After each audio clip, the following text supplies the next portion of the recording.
from Nanyang Technological University, Singapore, Professor Matas Marwans from Madras University, India, and Professor Undang Rosidin from University of Lampung. Ladies and gentlemen, I would like to begin by extending my best wishes for your health and safety during this challenge time to you and your families. Additionally, I would like to express my heartfelt appreciation to all of the doctors, nurses, and other healthcare professionals who are tirelessly battling the COVID-19 pandemic. It gives me my pleasure to welcome all participants to the Third International Conference on Progressive Education, or ICOPE 2020, which is being organized by the Faculty of Teacher Training and Education of the University of Lampung. We appreciate your participation in this virtual conference.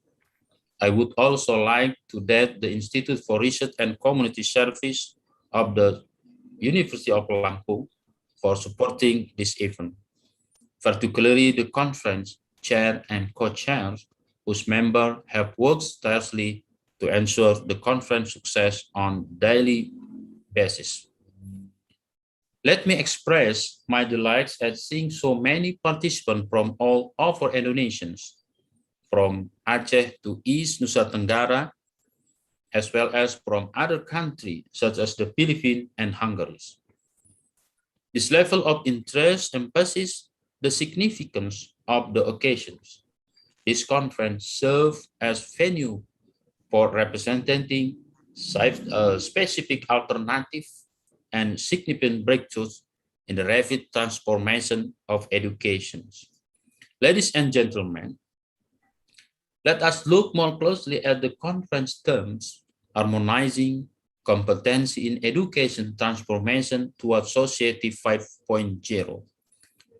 Today, we can hardly deny that the technology resides supreme of all aspects of life, including education. Moreover, in the current COVID-19 pandemic, school and higher education institutes have been moving from traditional classes to online learning, utilizing the full support of technology. In other words, technology really plays a vital role in favor of making education keep going. We also know that the world has changed dramatically as a result of globalization and technological advancements. We are in the midst of a digital transformation that has the potential to reshape not only industry, but also custom, culture, and of course, learning and instruction. To move toward to the so-called Society 5.0, we must harmonize our competency in education transformation. The pandemic has also forced us to go digital. As a result, today's digital transformation necessitates collaboration with variety of stakeholders via various research and innovation. Ladies and gentlemen, we have implemented a number of digital transformation at the University of Lampung, including improved government of information management system for staff and students, digital teaching and learning experience, and enhanced research through the new networks and international collaboration. Regardless the numerous obstacles ahead, we will continue to work to improve the transformation. As a result, this international conference, ICOPE 2020, is consistent with the University of Lampung mission. And here, in this online forum, I believe that the transfer of information and knowledge, research finding, and other pertinent issues necessary to support education transformation is now underway. Participants will have the opportunity to interact with keynote speakers during plenary session and with other researchers or experts during parallel session at this scientific meeting. Ladies and gentlemen, I believe today's conference will be stimulating and interesting. Please take advantage of this opportunity to interact fully in this online environment, to share your experience and generous ideas for the better future. As a result, this event will bring together scholars, academics, researchers, experts, practitioners, and university students to share their perspectives, experience, research findings in order to gain a deeper understanding of a solution for education transformation. Finally, let us say Basmalah. Bismillahirrahmanirrahim. I declare the Third International Conference on Progressive Education, ICOPE 2020,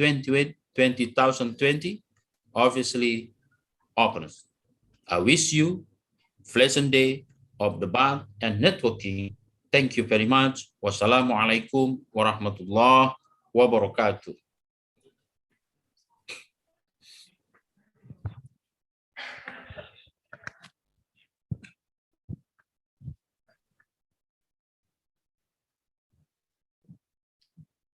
Thanks to the Vice Rector for Planning, Cooperation, Technology, and Informations, Professor Engineer Soeharto, PhD, for the speech. Ladies and gentlemen, the next agenda is photo sessions. Please be advised to turn your camera on. Baik, hadirin undangan yang kami hormati, akan mengadakan sesi foto bersama dan tangkapan layar bersama kepada seluruh peserta Zoom meeting dan juga hadirin undangan yang hadir di ruangan ini. Untuk itu, kami mengundang kepada hadirin tamu undangan yang hadir di ruangan ini, mohon untuk dapat maju ke depan, dan kami juga memohon kepada seluruh peserta Zoom meeting, undangan, dan juga presenter serta keynote speaker yang hadir di ruang virtual Zoom meeting, mohon untuk dapat mengaktifkan kamera dari device masing-masing.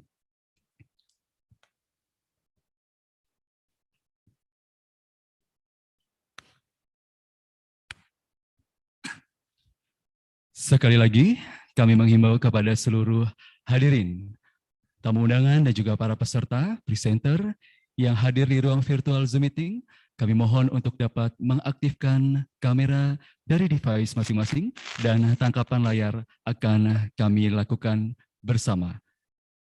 Untuk slide yang pertama. 3, 2, 1.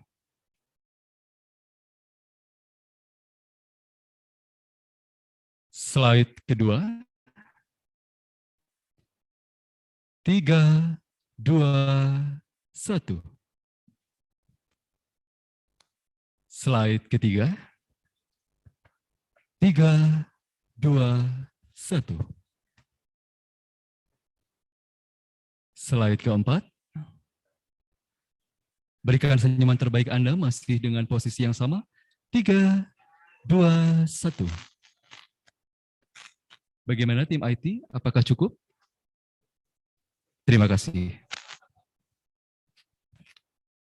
Terima kasih kami haturkan kepada segenap tamu undangan. Kami persilakan untuk dapat kembali ke tempat duduk.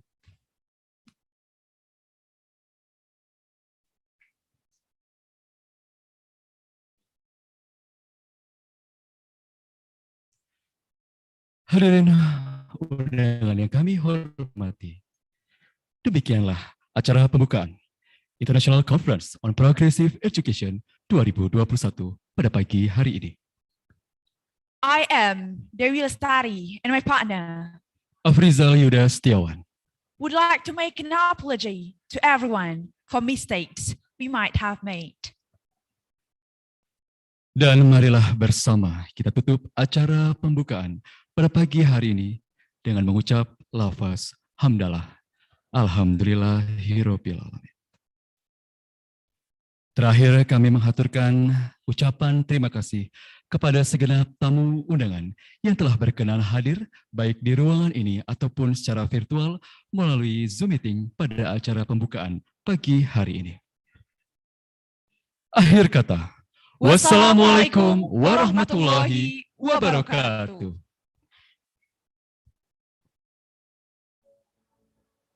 Oke, saya izin pamit ya. Mohon diri. Terima kasih. Pamit. Yuk, Terima kasih, Prof. yuk sama-sama. Assalamualaikum. Kota terbesar. Salam. Waalaikumsalam. Keberagaman budaya, pertumbuhan pariwisata, serta Terima kasih kami pembangunan aturkan kepada turisme Bapak Ibu yang telah menyempatkan hadir. Izin, Le. Pulau Sumatera. Secara geografis, Kota Bandar Lampung menjadi pintu gerbang utama yang menghubungkan beberapa daerah. Salah satu hal yang menjadi daya tarik kota dengan populasi penduduk 1.051.500 jiwa ini adalah pelayanan pendidikan.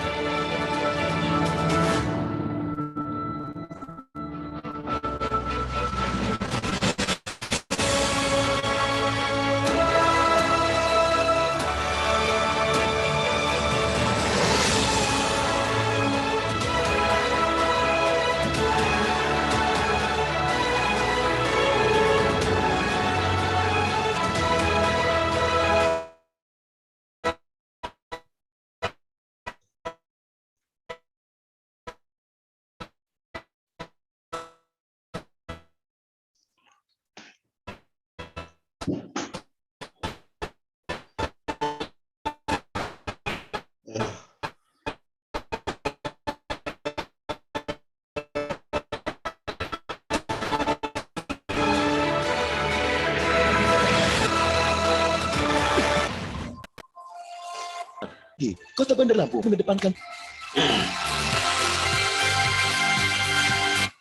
tercatat sejak tahun 2011 hingga 2020, lebih dari 200.000 mahasiswa menuntut penduduk Kota Bandar Lampung. Tidak sedikit dari mereka telah membuktikan diri sebagai generasi unggul yang mampu bersaing. Ya, kayaknya udah lewat. Kenapa?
Universitas Lampung yakin dengan bersinergi akan menciptakan sebuah inovasi yang mampu mendorong para generasi muda siap bersaing di kancah nasional maupun internasional.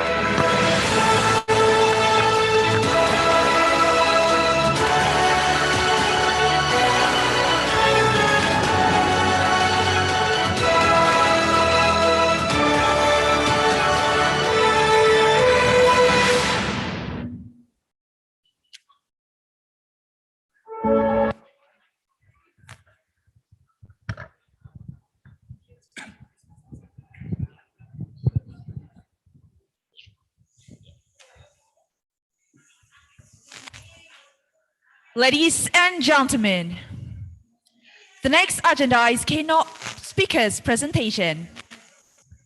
The first presentation will be delivered by Professor VP Mateswaran, followed by Professor Chun Yen Chang. Ujang Suparman, PhD, will be acting as the moderator. Ujang Suparman, PhD, had his bachelor degree in English education, Indonesia University of Education, UPI, Indonesia. Master program in linguistics, Monash University, Australia. And doctoral program in applied linguistics, La Trobe University, Australia. For Ujang Suparman, PhD, time is yours.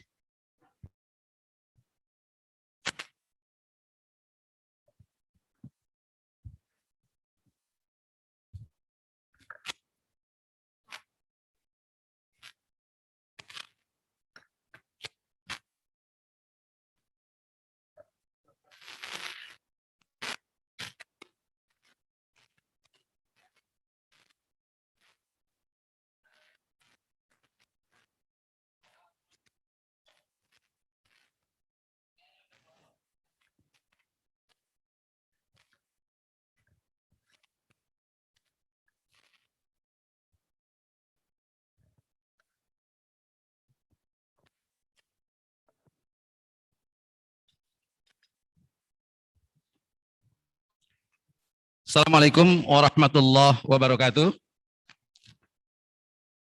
Good morning, ladies and gentlemen.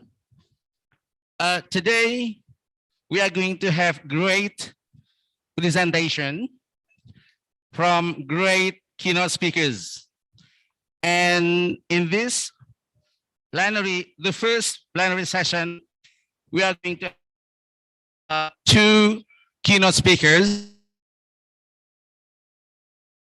Professor Matthew Waran from Madras University, and the second one, we are going to have great presentation from Professor Chun Yen Chang from Taiwan University. Right, before starting the first plenary session, I'm going to introduce the two keynote speakers. The first one, Professor Matthew Waran, MA, Master of Education, Master of Philosophy, Doctor of Philosophy. His teaching experience, 21 years teaching experience, MA Adults, Continuing University in the Department of Adults and Continuing Education, University of Madras, Chennai, 60055. His subject specialization, Adults and Continuing Education, Open and Distant Education.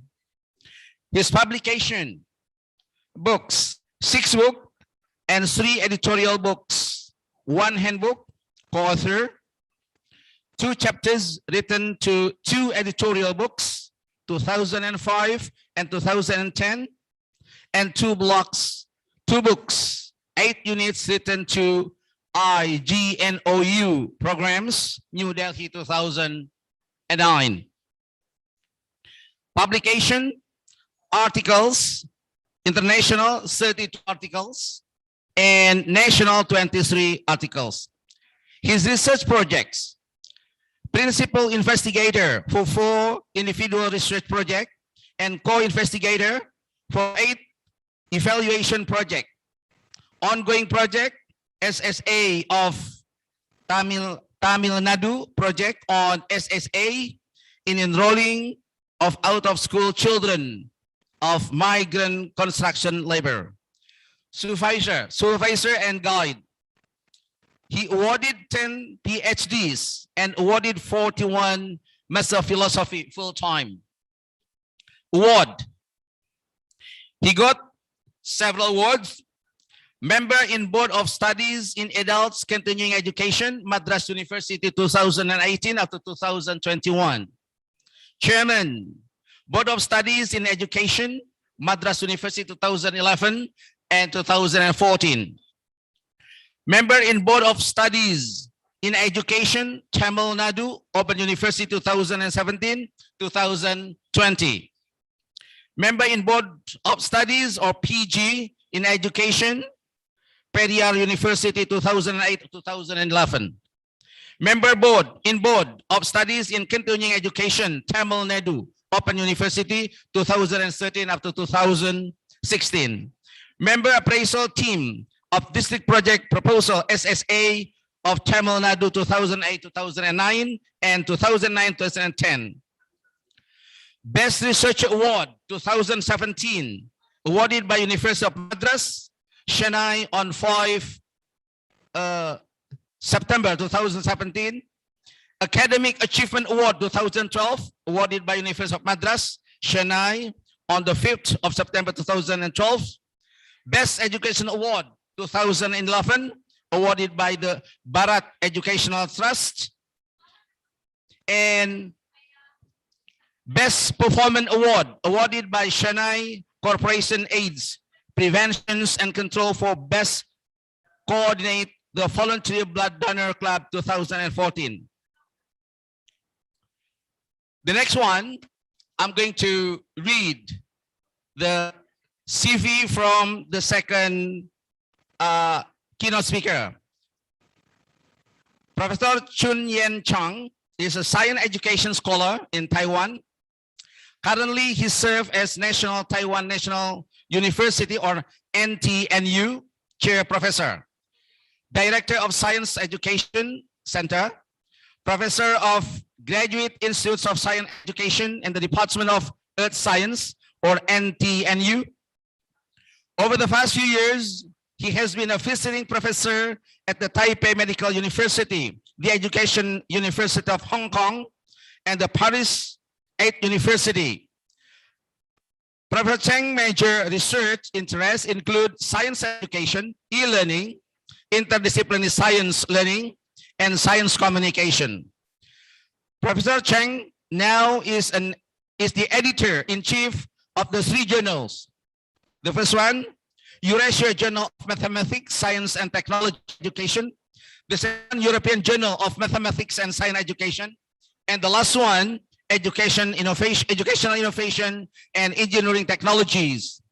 Also, he is the co-editor of International Journals of Educational Methodology.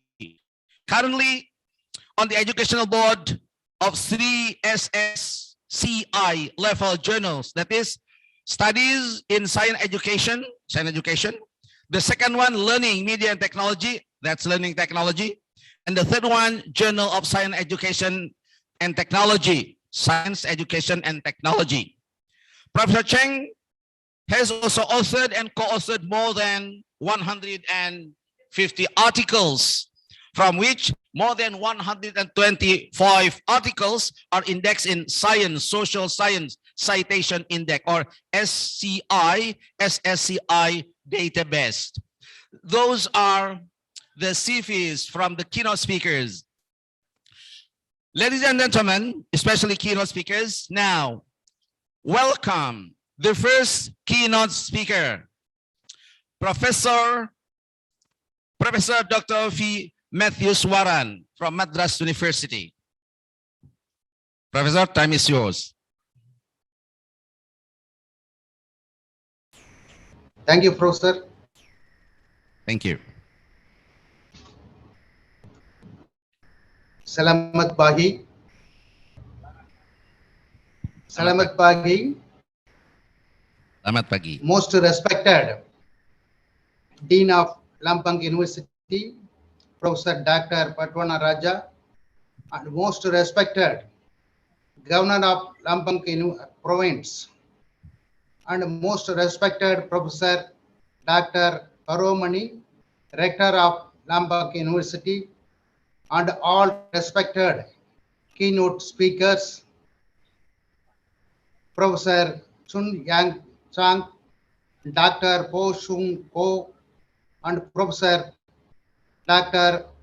Andang Rosdi, and distinguished delegates, Salamat Pagi to all.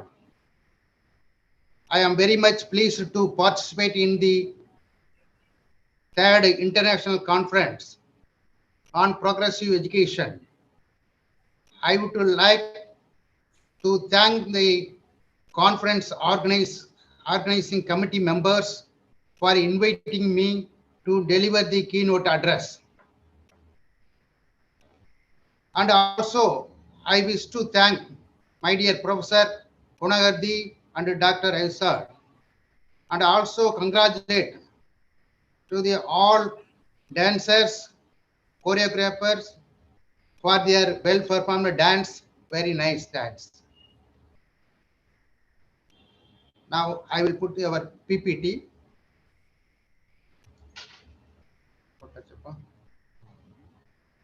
Wait. Huh? Hmm?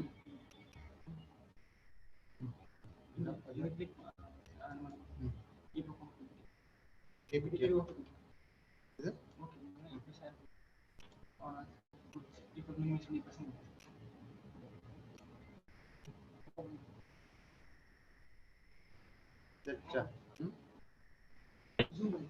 Hmm?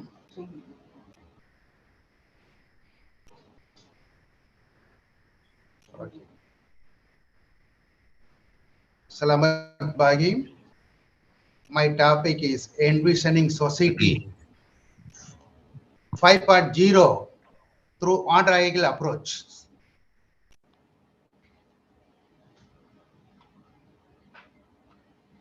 Today, the world is one of the verge of a technological transformation that radically alters the way we live.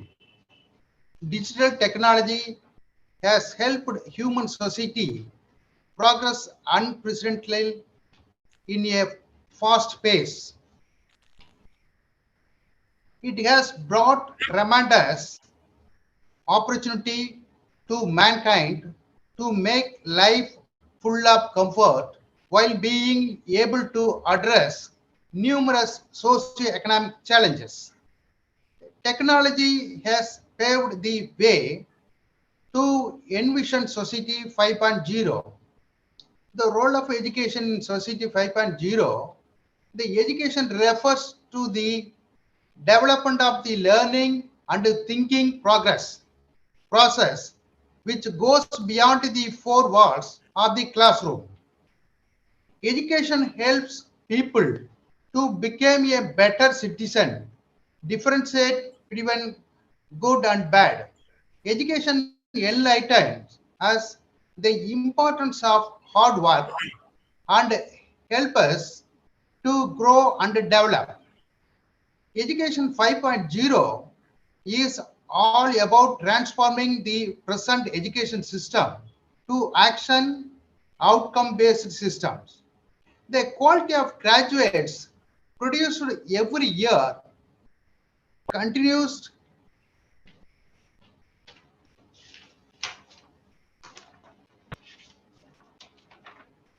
to improve irrespective of several attempts made to provide adequate training, evaluation, and related support.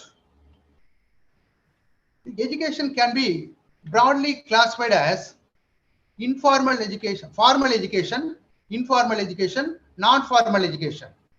Formal education is usually in schools where a person may learn basic academic and or trade skill. Formal education begins in elementary schools and continue with secondary and college up to college level. The non-formal education is an organized and systematic activity conducted outside the formal system, which enable the individuals to learn new skills, behavior, and attitude to fit him or her into the existing society. The informal education, it is any learning which takes place from birth to death, that is lifelong learning. It can be achieved in any interacting situation.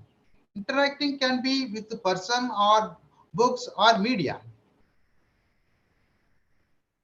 The concept of andragogy, the art and science of helping adults learn. The art and science of helping adults learn. Pedagogy, the art and science of teaching children. Here, difference between the andragogy and pedagogy. In pedagogy, teaching children, and andragogy, helping adults. That is a teaching and helping is a difference. Pedagogy, it is otherwise known as self-directed learning. That is a self-directed learning. Next one is, the picture shows that the type or level of one pedagogy and andragogy and pedagogy. Here, in pedagogy level, the learner's maturity is very less because the children less autonomy required, more instructor control and more course structuring required. Second one, level 2, andragogy, the adult learners are more experienced. They need help to learn. They need facilitators, not teacher. Learners need best time or curriculum or syllabus, anything. Learners need best. The third level is pedagogy. The pedagogy, more learners, maturity and more autonomy required. Then nowadays in the online, like online course, less instructor control and less course structuring required. The Malcolm novels, the concept of andragogy. The term andragogy was originally coined by the German educator Alexander ICOPE in 1833. The concept was introduced and advanced in the United States by Malcolm novels. The novels was an American educator well known for the use of the term andragogy and synonymous to the adult education. Novels theory of andragogy is an attempt to develop a theory specifically for adult learning. He also emphasized that adults are self-directed and expect to take responsibility for decisions. Novels suggest the adult educators to set a cooperative climate for the learners.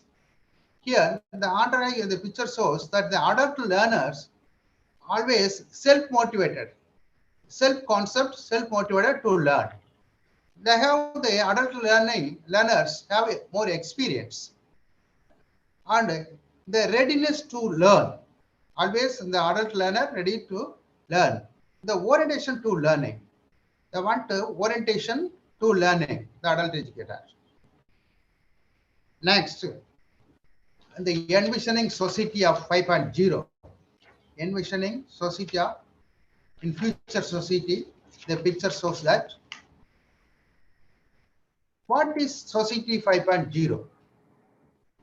A human-centered society that balances economic advancement with the resolution of social problems. by a system that highly integrates cyberspace and physical space. The second one, Society 5.0, is described by the Japanese government as the super smart society. The first announced by the Japanese government as the super smart society. The aim at creating a society where people can resolve various social challenges by incorporating innovations such as artificial intelligence, robots, and big data into society.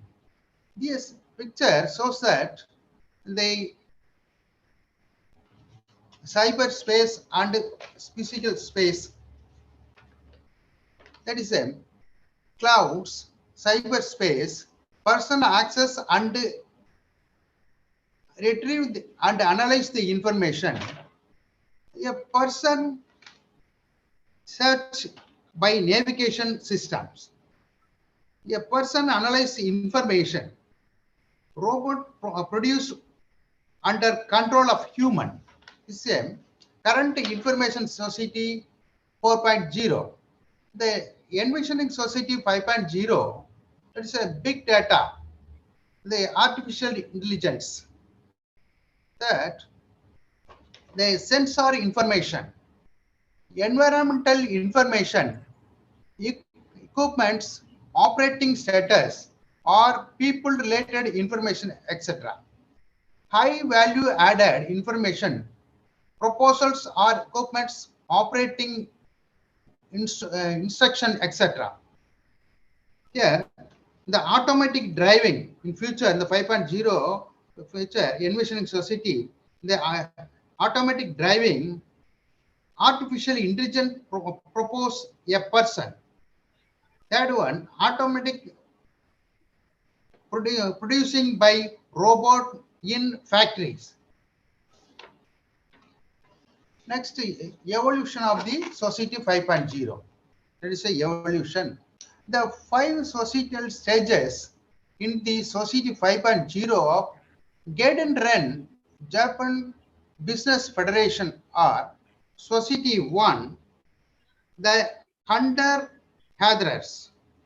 Second one, the society 2.0, the development of agriculture and the beginning of the permanent settlement.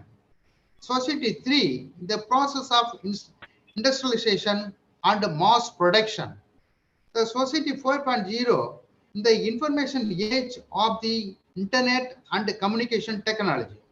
The society 5.0 is the response to the inevitable technological innovation and the increased use of big data, artificial intelligence, the Internet of Things, and robots. The picture shows the evolution of the society 5.0. Here, the society 1, one is hunting society, coexistence with nature. The period of the society 1.0, the birth of human beings.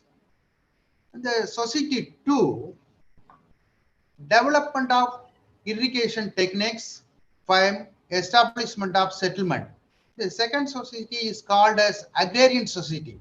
The period is 13,000 BC. The third society is an industrial society. That is invention of steam locomotives, start of mass production. And the period is end of the 18th century. The society 4.0 is information society. It's the current society. This invention of computers, start of information distribution. This period is latter half of the 20th century. The society 5.0, called as super smart society. This period is the 21st century. Next, benefit of the society 5.0. A society where anyone can create value anytime, anywhere, in security and harmony with nature, and free from various constraints that currently exist. Cities and regions. Decentralized communities will be created in suburban and rural areas. Disaster prevention and mitigation. Sharing disaster information across organization will facilitate swift responses to disasters. Finance.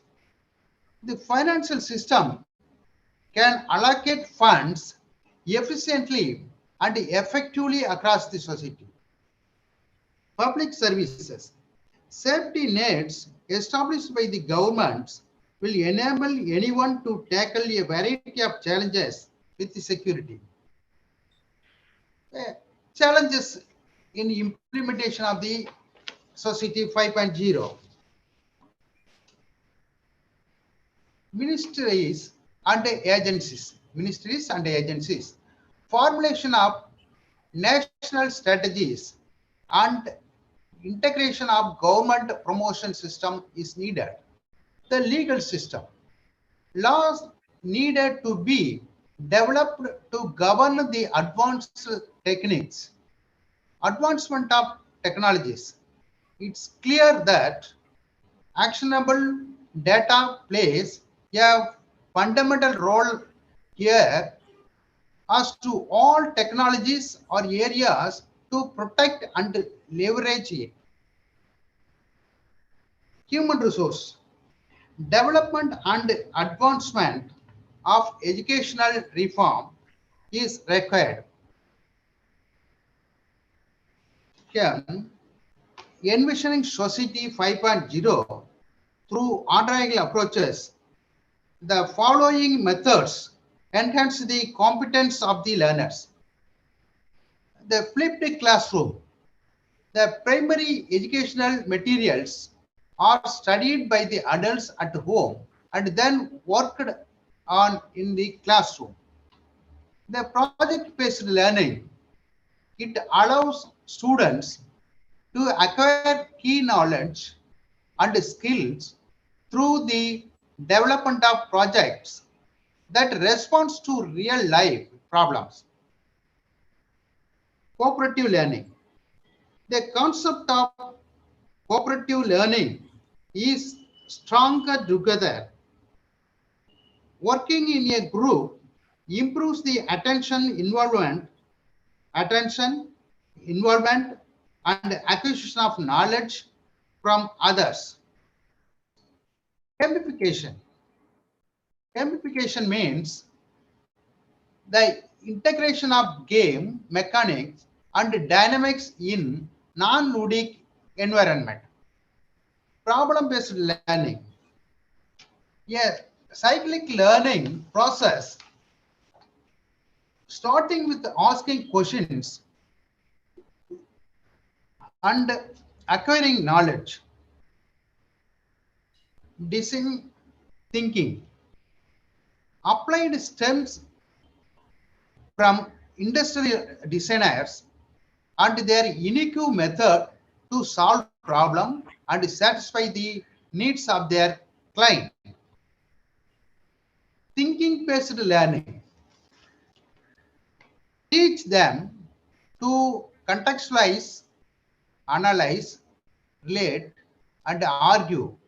In short, convert information into knowledge. Competency-based learning. It represents a set of strategies to achieve acquisition of knowledge, the development of skills, and the establishment of work habits. The digital pedagogy.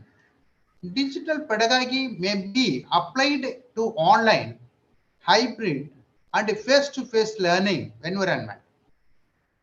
The online courses. Adults can access, read, and respond to course materials on digital devices such as phones, while in transit. Open pedagogy enables the adults to post to the course sites themselves, read each other's work, and visit other class courses, course site to learn and benefit from course materials without enrolling in the class. Next picture shows that the envisioning society, in future society, the benefit of everyone regardless of age and gender. In future society will get benefit for everyone regardless of age and gender. Everyone life is happy and fun. More convenient, safe and secure life. And liberated from cumbersome work effectively and utilizing time. These are in future society. Conclusion.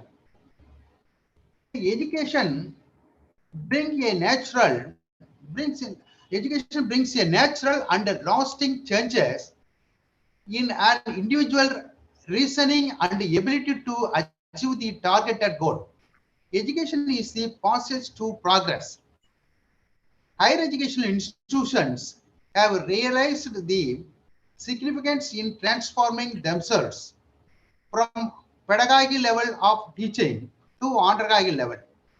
Self-directed learning helps individuals to take initiatives without the help of others and also to take responsibility for their own futures. In Society 5.0, new value created through innovation will eliminate regional, age, gender, and language gaps and enable the provision of products and services, finally, tailored to diverse individual needs and latent needs. Using analytical approaches, it is possible to achieve a society that can both promote economic development and find a solution to social problem. I conclude, envisioning envisioning of society 5.0 can be achieved through analytical approaches which enhance the competence of the learners. The imaginary society 5.0 is going to be real in the coming days. Thank you very much for your kind attention, and I hope the conference will be a great success. Terima kasih, terima kasih, terima kasih. Terima Thank kasih. you, Thank one and you. all. Yeah. Thank All you. right. Thank you, Parliament Waran. Okay, give applause to the first presenter, first keynote speaker. All right. The chance for question and answer will be later after finishing the presentation by the second keynote speaker. Therefore, now let's enjoy the great presentation from great presenter, Professor Chun Yen Chang from National University, Taiwan, Normal University, Taiwan, with the title From Competency-Based to Literacy-Oriented Curriculum Reform. Time is yours, Prof. Chun Yen Chang. The time is around 30 minutes.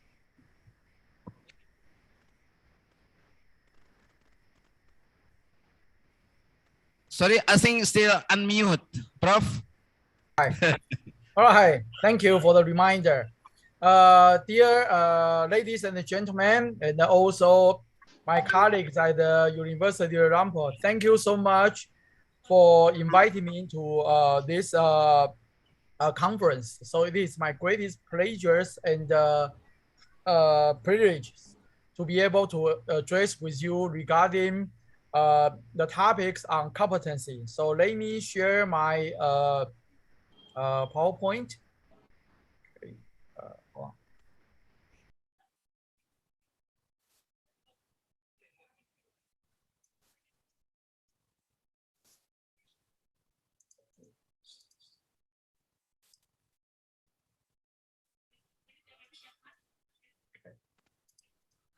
All right.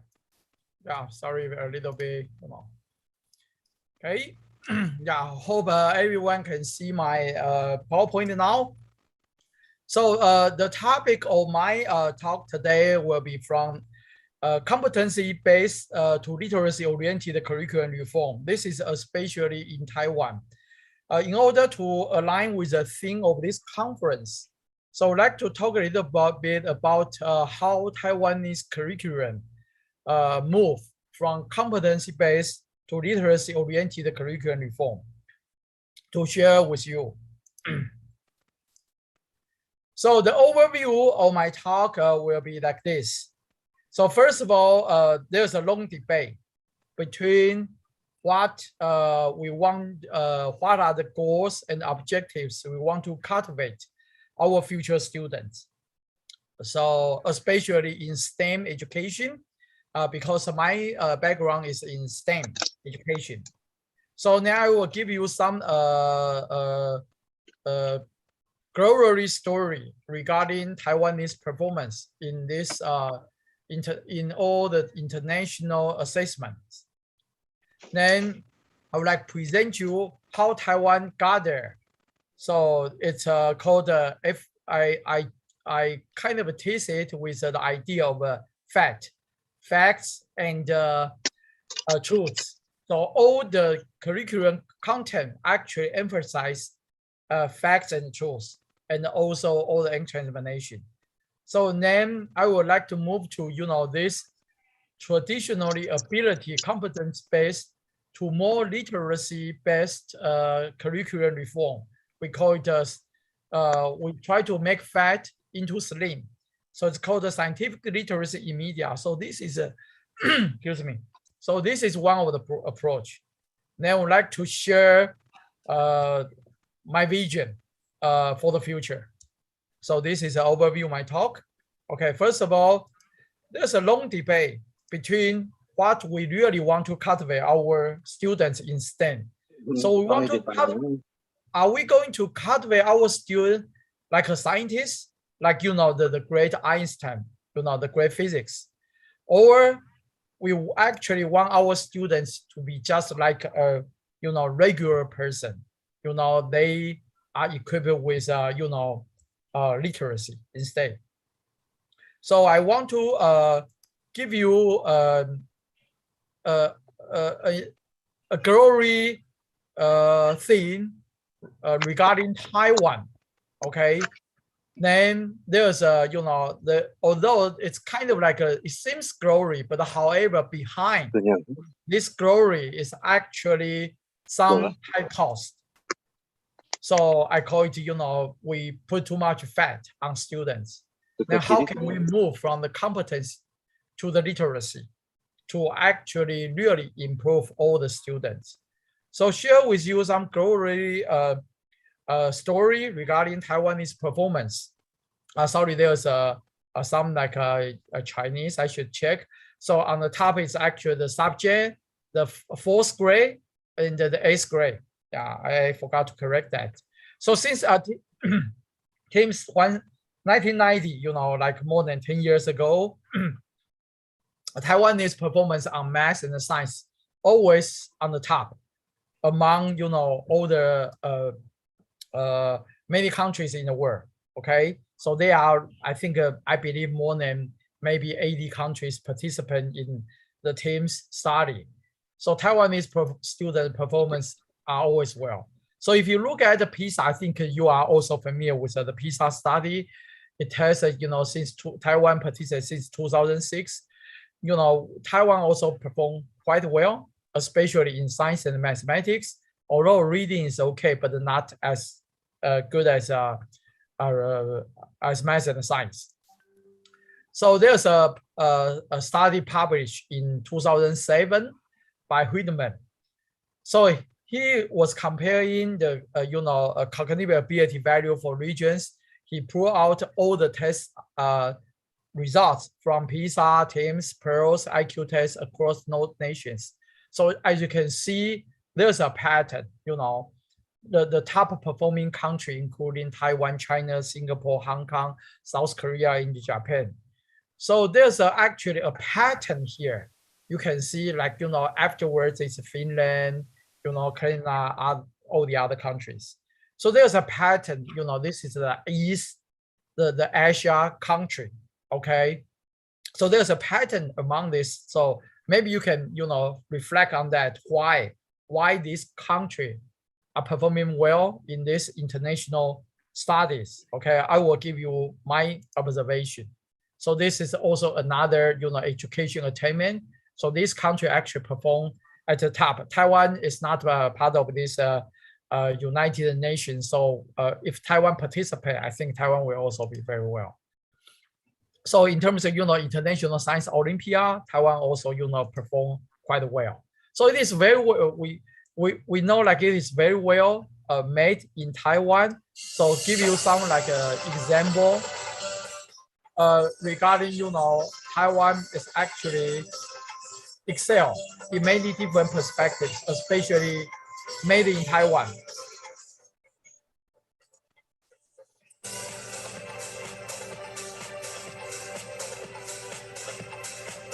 So I'm not going to play the whole video because, you know, we have only like, you know, 20 something minutes left. So which means like, you know, but however, behind the glory stories of Taiwan or the top performing countries, there's you know, of course, there's some sad story. So the sad story is like, you know, those countries, they emphasize too much on what I call it facts and the truth in the entrance examination. So for example, these items, okay, so three gases in Earth's atmosphere are carbon dioxide, nitrogen, and oxygen. What is their order of abundance? Okay, as you can see from this, you know, Taiwan, Chinese Taipei, Hong Kong, you know, top performing countries. So they can do quite well, you know, in this like, you know, memorize type items.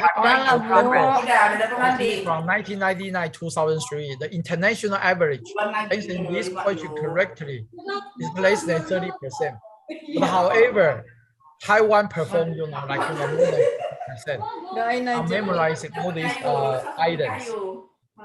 And also, as you can see from this, another task, even the advanced benchmark test. So Taiwan's students also perform quite well. Okay, so as you can see from here, Taiwanese student, however, if you move to visa, Taiwan also quite.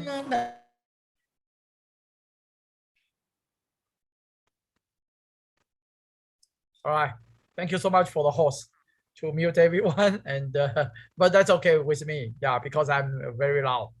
But however, behind this glory story, behind this growth story, actually, the students from Taiwan categorized as one of the lowest self-confidence in science in the various science group, which include Japan, Korea. I think Singapore is getting a little bit better now, but however, they are all below the world average. So how can you do something very, very well, like internationally, worldwide, but however, you have the lowest self-confidence and the various science group. So this is actually quite a big problem, so to speak. Okay, so this is actually all over Taiwanese news in the past. Okay, for example, this is like high math achievement, low interest confidence, student good at the test taking with lowest confidence and interest. So this is after 2015. Then after 2019, the teams is still the same. Okay, so the government in Taiwan, they try to improve that. Okay, improve this kind of like, you know, this, you know, big contradictory. So I have done some study in the past. Okay, this is actually, you know, maybe although it's a little bit longer, but however, you know, in 2008, I also published a paper in International Journal of Science Education. We also found out that, you know, even students, they have a, you know, the same pattern. They have a very high performance, then they have a low interest and a low confidence. Okay, So one of the major reasons, for this top performing country in Taiwan, including Singapore, Japan, Korea, I bet, in my personal opinions, is we have this heavy burden entrance examination. So for example, in Taiwan, we have like, the entrance examination from senior high school and also entrance for college, okay? So this examination put a lot of burden on teachers and the students and the parents. For example, another study, I was exploring the goals of earth science education. As you can see, A, B, C, those three goals are very important. It's supposed to be very important in school. But however, when we ask teachers what are their preferred goal and their actual goal, you can see K and J move top. So what is K and J? K and J is actually prepare students for the entrance examination. J is J is K and I think it's K and I. So K and I is like prepare students for the next level of learning. So which means like when you look at all these things, the big problem for this top performing country, if we call it competency, okay, on test, those competence emphasize competence on test might not be very good for our future, kids. So because all these top performers, they have a one phenomenon. It's called 补习班, the cram school. In Chinese, it's called 补习班, it's cram school. So the cram school is actually, almost any kind of academic exam can be, you can send students to 补习班.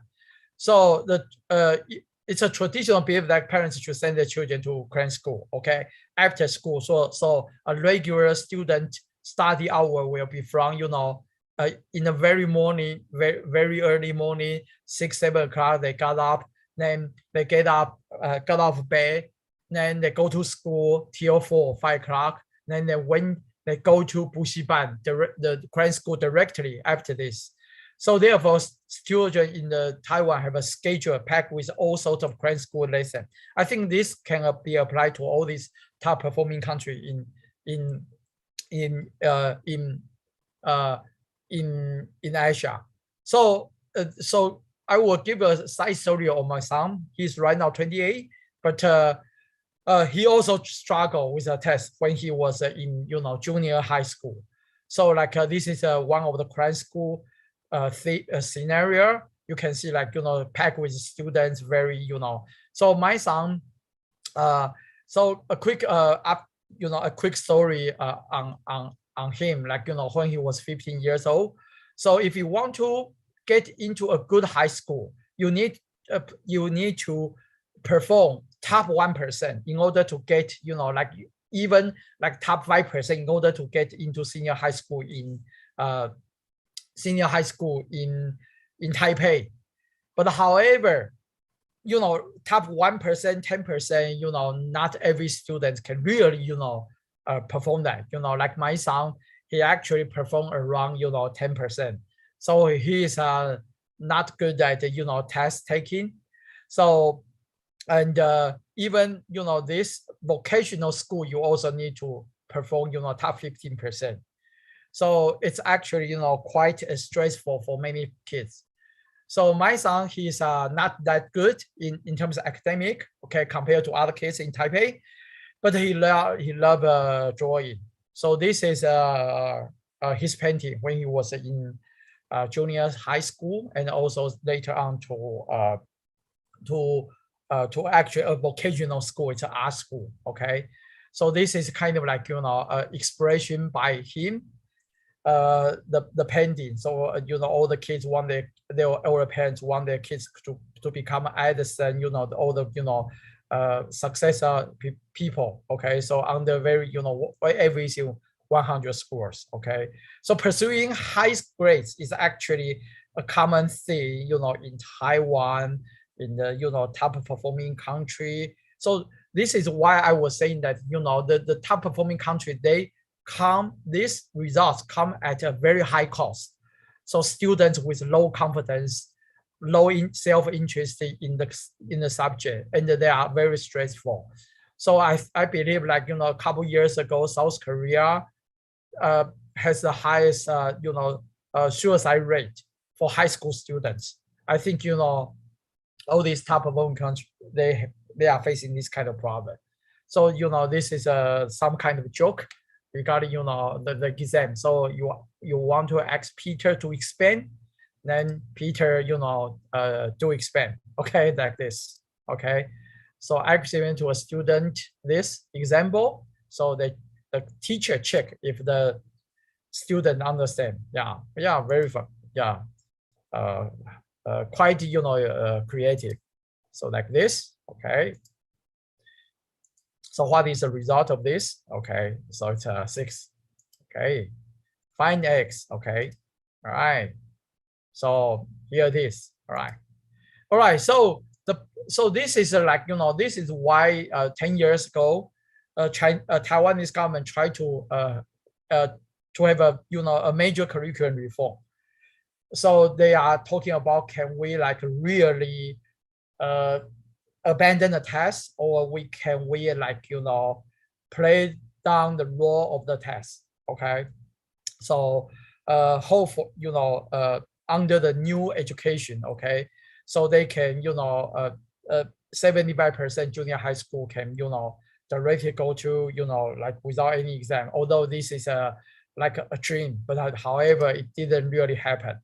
So the Asia, there's a very famous article published in PNAS.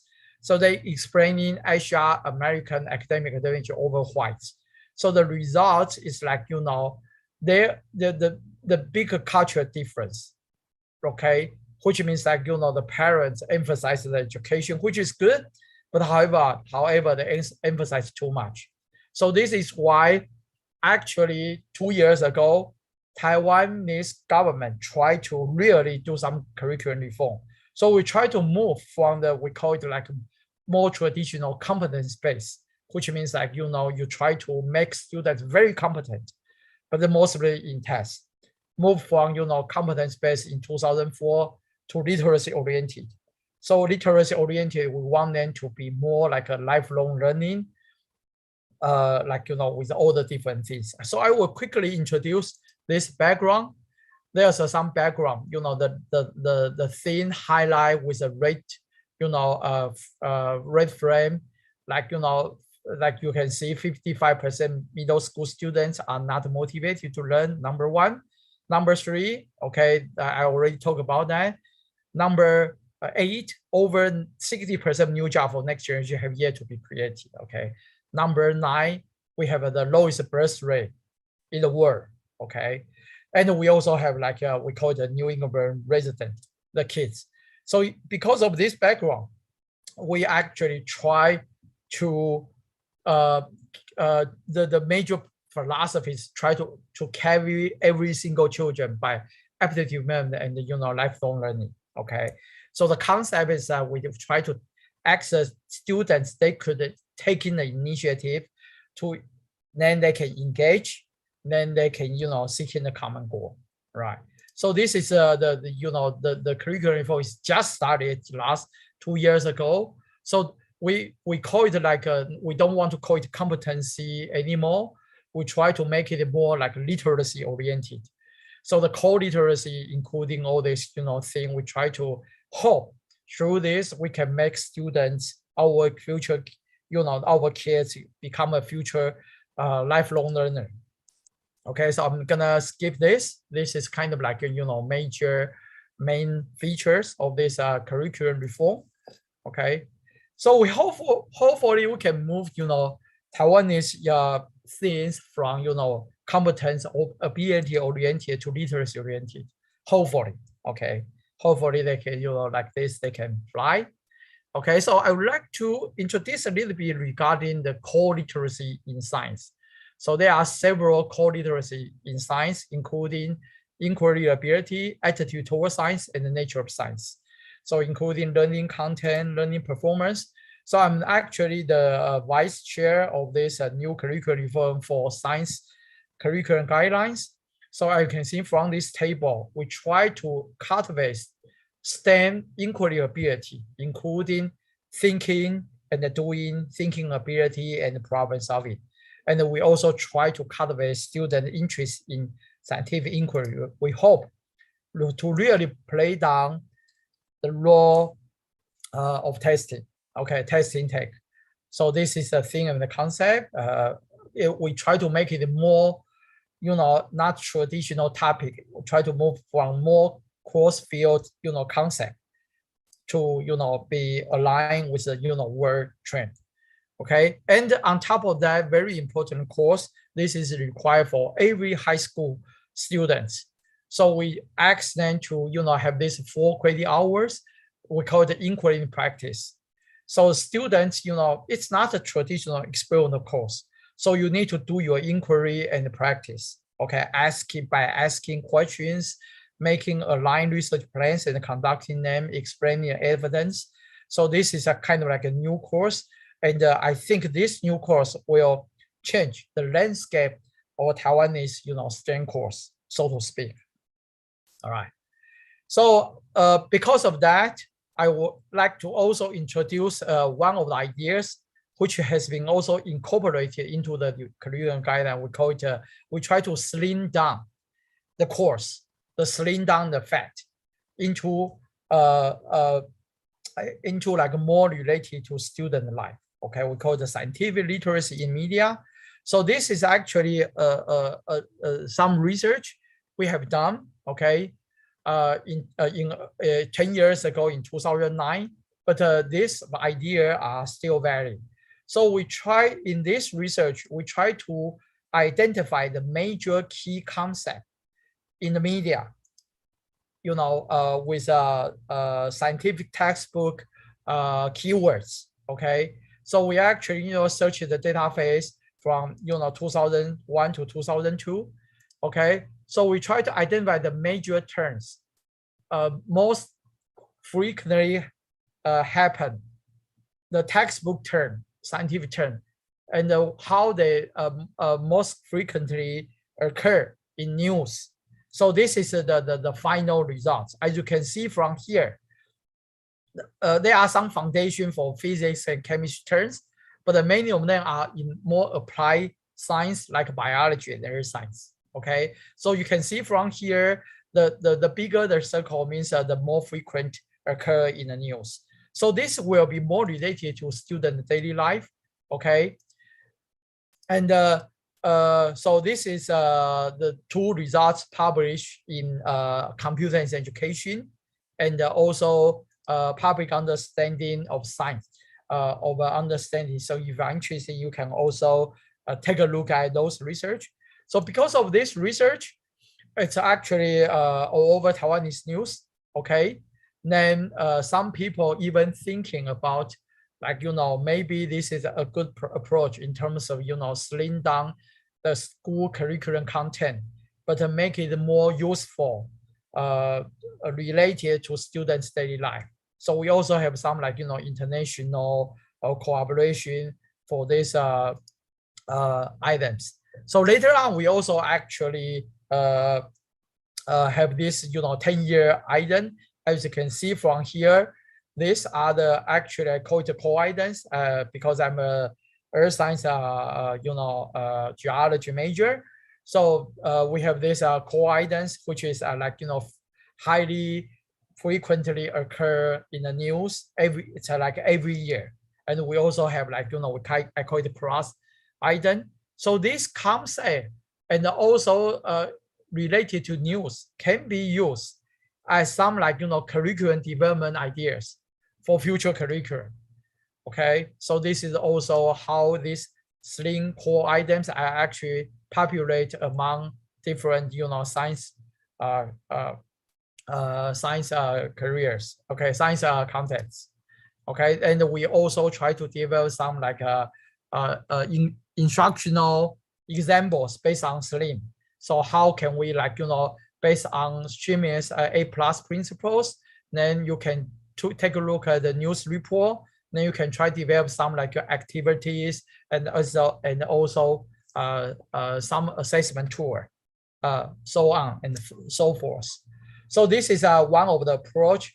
We move from competence-based actually to more literacy oriented, which means like, every kid might be equipped with appropriate STEM literacy, which in their later life, they can use all this literacy to cope with their daily life, to meet their needs. So this is the basic, idea behind this from fat to slim, from competence-based to literacy-based idea. So and we will see where it will lead us in Taiwan in the future. Okay. So finally, I would like to share my vision for this type, competency, literacy vision in the future. Okay. So this will be a very almost a very final slide. Okay. So in my opinion, from my observation, I think all the students, they need to be equipped with some basics. These basics are actually the foundation for them to learn all the other things in terms of language and math. So this will be like in the elementary school. Okay. Then of course they need to have all this reasoning, creativity, imagination, and capacity, willing to make mistakes. This like I call it like a basic ability. Then afterwards, maybe after junior high or senior high, maybe if it's like more science track students or STEM track students, they can focus more on facts and truths, just like the traditional course, because they still need to equip with all this competency. But however, for the rest of not STEM track students, maybe the SLIM, like more literacy based for them. So maybe in the school we can track different students into different classes, so they can of course if they want to jump between those, they can also do that. So this is like my vision for the future. Of course, right now Taiwan is still on the fat side instead of slim side, but like education, like like progressive education, the theme of this conference, the title of this conference, progressive education. We try to progress ourselves, instead of revolutionary, kind of like evolutionary progressive. Okay, so students can jump between those if they want. So to final illustrate that, for example, myself and my 20-year-old son right now. So I went to the best senior high school. Maybe I'm more like fat, okay, fat person, okay, focus on more facts and truths. My son, he went to private vocational art school, okay. He's right now doing fashion design in Paris, because after vocational school, after 1 year serving in Marine obligatory, he went to Paris. So he has been, doing fashion design since he graduated, last year. So like, and so I may be more fit to the fat, okay, and he might be more fat to the slim. So this is kind of like thing I want to share with you, okay. So I think right now because I think it's almost 30 minutes. So I hope we can have more discussion. So I'm ready for that. Thank you so much.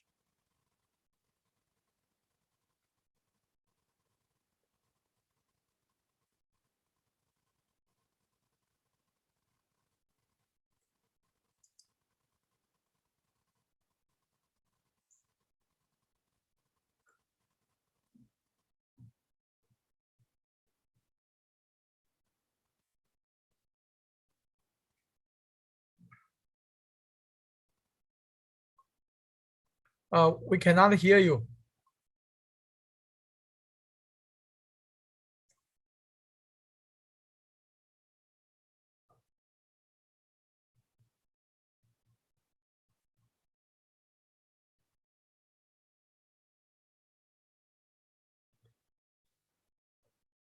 I think you need to unmute yourself because right now. So yes, yeah, sorry. Yes. Okay.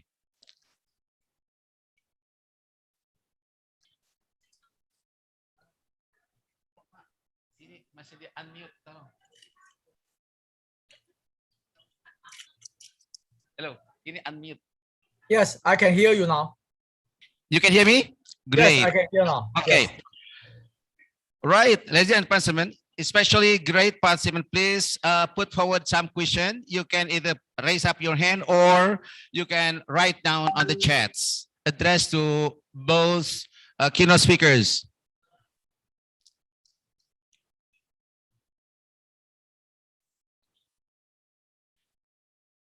Especially from science education, from mathematics.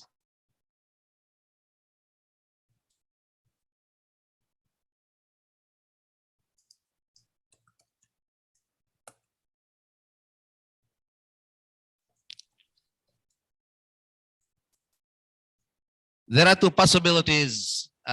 If there is no question, might be because the explanations are very clear and not necessary to be asked again, or might be it's rather hard. Right.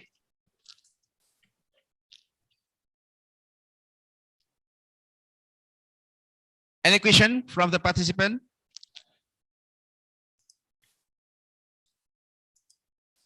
From offline participant or online participants?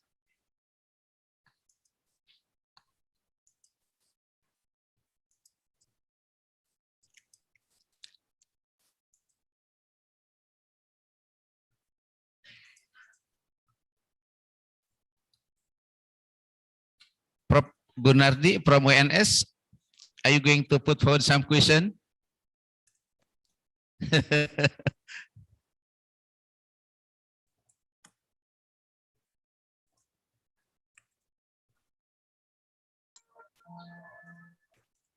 Prof. Gunardi, kalau if you want to put forward some question, please turn on your mic. Yeah, I have opened already. Yes. All right. Yeah, thank you very much, Prof. All right. This question is addressed to Mr. Jim. Yeah. Right. Yes. Thank you. Yeah. This is the second time to meet you. Yes. Thank you. Yeah. My question is that the condition now, especially when students learning mathematics or science, they feel stress, and for them it's not really fun to learn mathematics, especially. Yes. And concerning with the literacy oriented curriculum, yeah.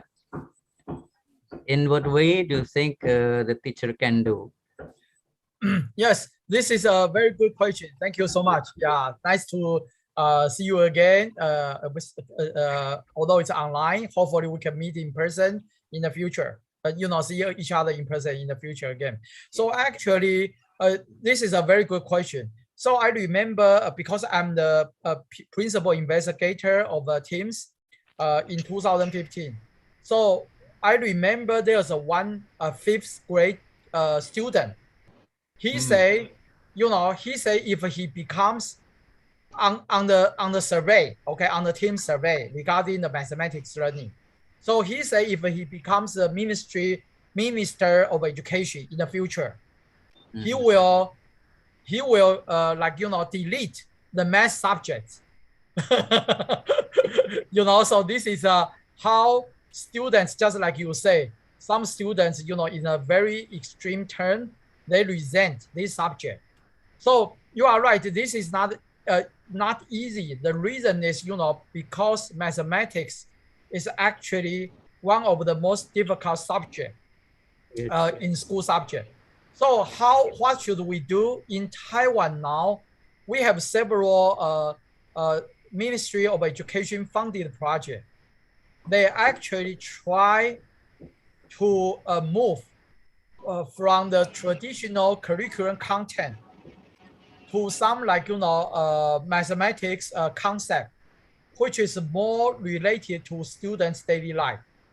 So they try to use some kind of a game or some kind of a board game, or they even use some kind of chess board in order to make learning mathematics more fun.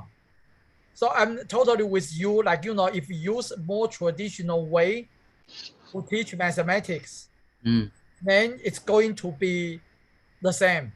But however, right now, especially with the e-learning platform all over the world now, so there are actually more options for us to help students to improve their learning.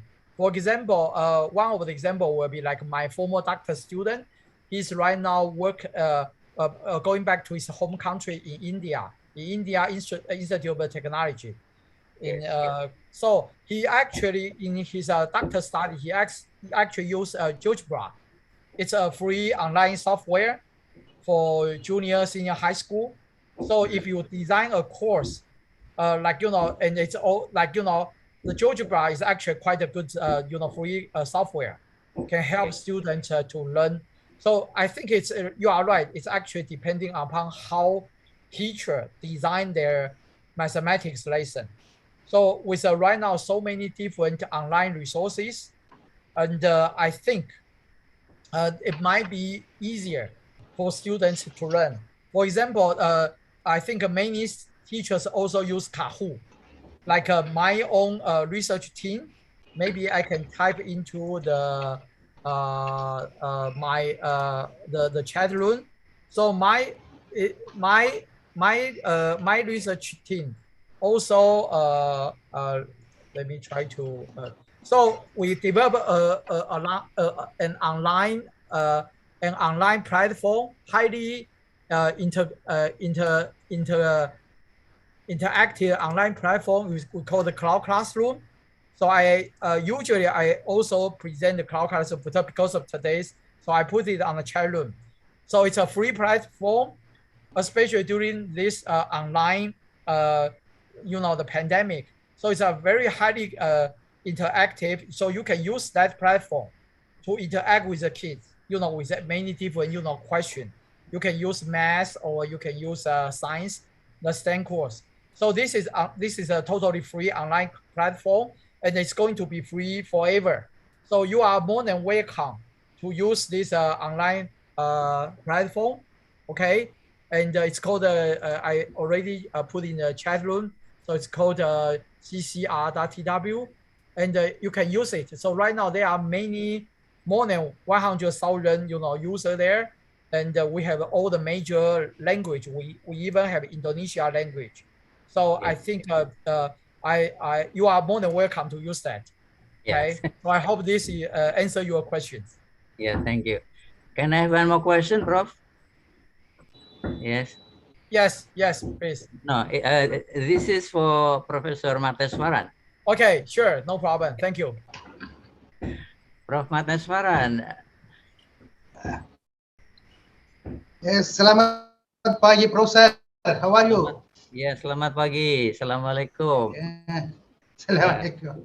Yeah, Prof. Mateswaran, thank you for your coming to Indonesia, to UNS. Yes. Thank you. Okay, Prof, could you tell me the difference between pedagogy and andragogy? Is it in terms of age or is it in terms of maturity? Oh, yes, sir. Yes, sir. Yes. Okay. Yeah. Okay, Professor. Yeah. Thank you very much. Yes. So, pedagogy means the children's school system. A school system. The art and science or any subject teach to children. That is it. They are dependent. They want a teacher. But andragogy, art and science, helping adults. Here, the more experienced candidate, the adults in India, 15 to 35 is adult education, the age group. We are giving the age group 15 to 35. Here, the most of the adult learners experience, they knows all things already, but they don't know how to write and read. So here, the undergraduate art and science of helping adults to learn, only helping. In pedagogy, teaching to children, all subject in age group here, in our India, starting of age in school system, fifth has completed, five completed. After six, their first standard they're joining the sixth age group. So they want to all help of the teacher, not only help, teach anything they want to teach by the teacher. So the curriculum fixed, curriculum fixed, time fixed, and everything fixed in the pedagogy. But on andragogy, the flexible system. Yes. Oh, okay, Professor. Yes. Okay. Yeah. Okay. That's very fine. much, Thank you. Professor. Yeah. I'm very happy to see you. I'm very happy. Yeah. My regards to colleges in Madras University. Yeah. Yeah. Okay. All right. Okay. Thank you, Prof. Thank you, Prof. Thank you very much, Prof. Matswaran, and then Prof. Chunian Chan, and also from Prof. Gunarahadi from UNS University. I believe that there are some questions that should be addressed to both great keynote speakers, but unfortunately the time is very limited because there will be other presenters, other keynote speakers. Thank you very much for your great presentation and also question. And give applause to the presenters. Thank you so much for the kind invitation. And thank you. Terima Alright. kasih. Okay. Terima kasih. Terima kasih. Alright. Assalamualaikum warahmatullahi wabarakatuh. Waalaikumsalam.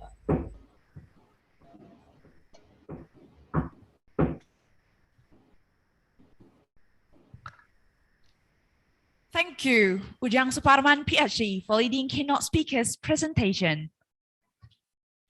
Second presentation will be delivered by Dr. Puh Son Koh, followed by Professor Dr. Undang Rosidin MPD. Budi Kadarianto, SPD MA, will be acting as the moderator. Budi Kadarianto, SPD MA, had his bachelor degree in English Education Department, University of Lampung, Indonesia. Master degree in Linguistics, Utrecht University, Netherlands. Doctoral degree in Linguistics, Yogyakarta State University, Indonesia. To Budi Kadarianto, SPD MA, time is yours.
Oke, Bismillahirrahmanirrahim. Assalamualaikum warahmatullahi wabarakatuh. Good morning, ladies and gentlemen, and tabe pun for everybody. Yeah, thank you very much for staying in the third and fourth session of today's International Conference on Progressive Education, ICOPE UNILA, or 2021, which is hosted by Faculty of Teacher Training and Education, University of Lampung. So, without further ado, because we also missed a couple of minutes in the previous sections, I will be moderating as mentioned by the Master of Ceremony for the third and fourth part of the speakers. And we have two more key speakers. The first one is, let me mention the name. Please forgive me if I'm not spelling or pronouncing the name correctly. The third presentation of keynote speaker 3 would be delivered by Dr. Poh Sun Koh, and I will be reading his let's say CV later. And the next one, after that, we will also have Professor Dr. Undang Rosidin from Teacher Training and Education Faculty, University of Lampung. Okay, so before, okay, good. I think two speakers, Dr. Poh Sun Koh and also Professor Undang, have been with us today. Welcome, Dr. Poh Sun Koh and Professor Undang to the third and fourth sections. I hope you're all doing great, going well. Okay, yeah. First of all, let me read a brief CV of both key speakers we have in the second section, let's say second section of key speakers today. The first one is Dr. Poh Sun Koh.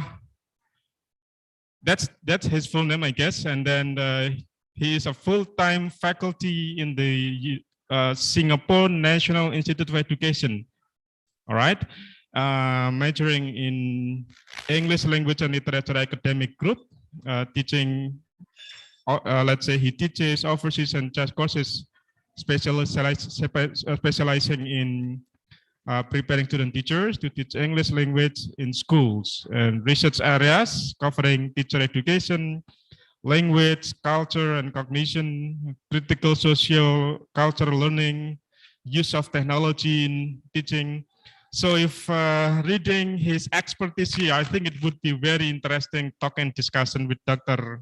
Poh, so we can get more global and recent insight on education, on competencies, and how to harmonize competencies in education, as has been chosen as the theme of today's conference. All right. Sitting as reviewer, he is also a reviewer in the Asia Pacific Journal of Education, and then Pedagogis, an international journal, Learning, Research and Practice, the International Academic Forum, the Association of Southeast Asia Teacher Education Network. So these are journals and conferences Dr. Poh Sun Koh has been the reviewer, or has been in charge of this reviewing journal. Okay, he has recent publication which is going to be published somewhere in 2022, entitled English Language Teachers Appropriation of Tools in the Singapore Classrooms, a Socio-Cultural Analysis. Okay. All right, and the next, I would like to read.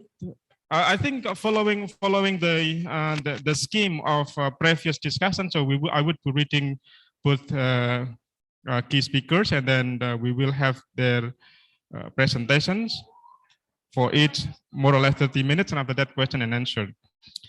The second would be Professor Dr. Undang Rosidin, MBD.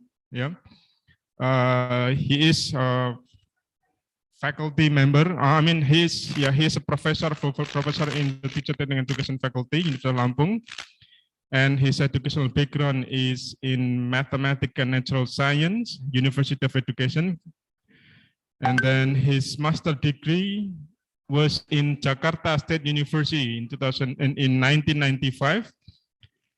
Majoring in educational research and evaluation. And the third one is his doctoral degree was in Yogyakarta State University, graduated in 2008, majoring educational research and evaluation.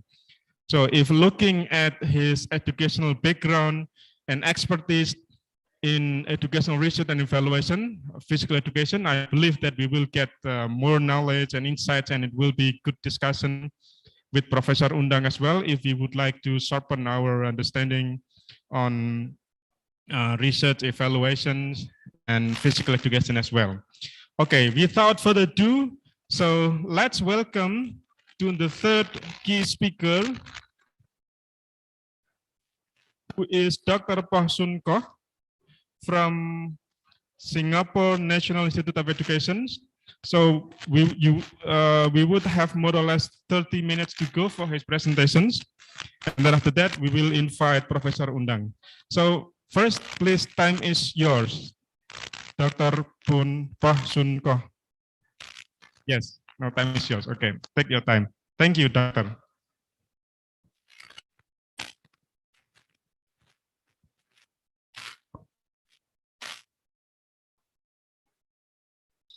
Microphone.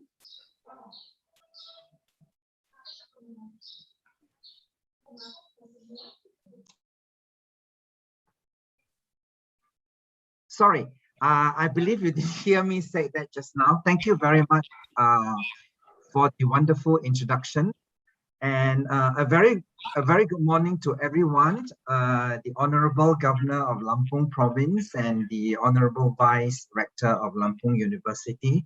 And good morning to you, Professor Dr. Patuan Raja. I believe we met, I think 2 years ago. And good morning to all the distinguished guests. It's a privilege to be here in this conference, and I would like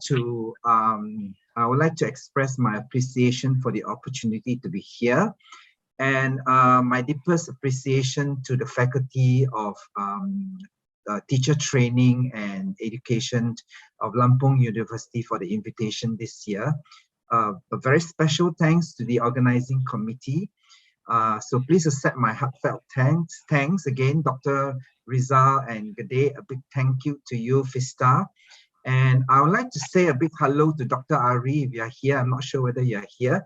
But last of all, I hope you and everybody here are well and healthy.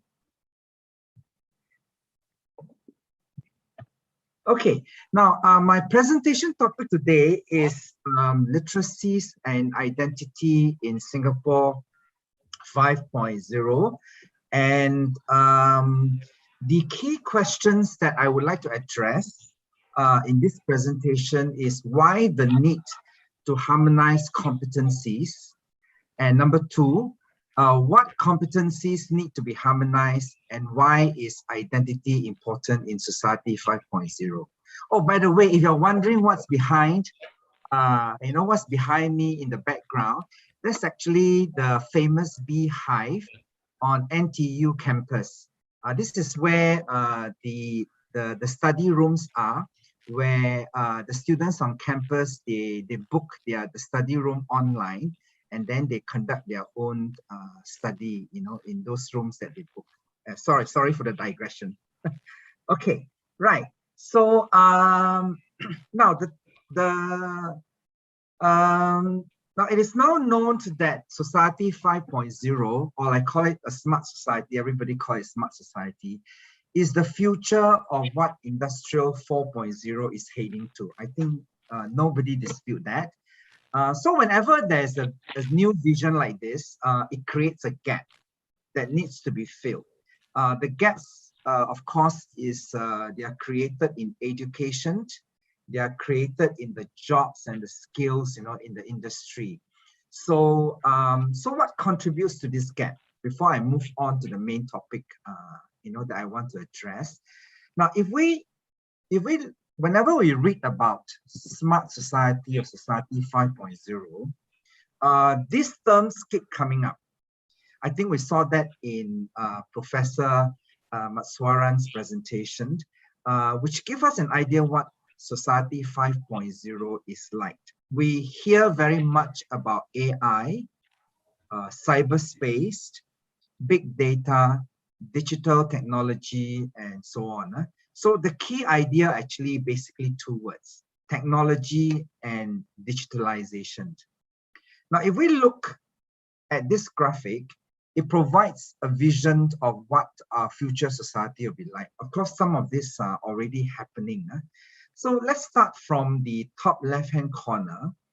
If you see here, it says here in future, Internet of Things will connect all people and things, and new value will be born.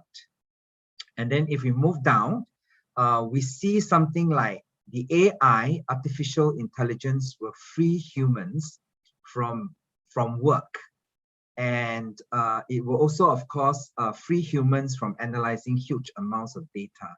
So it'll be taken over by artificial intelligence.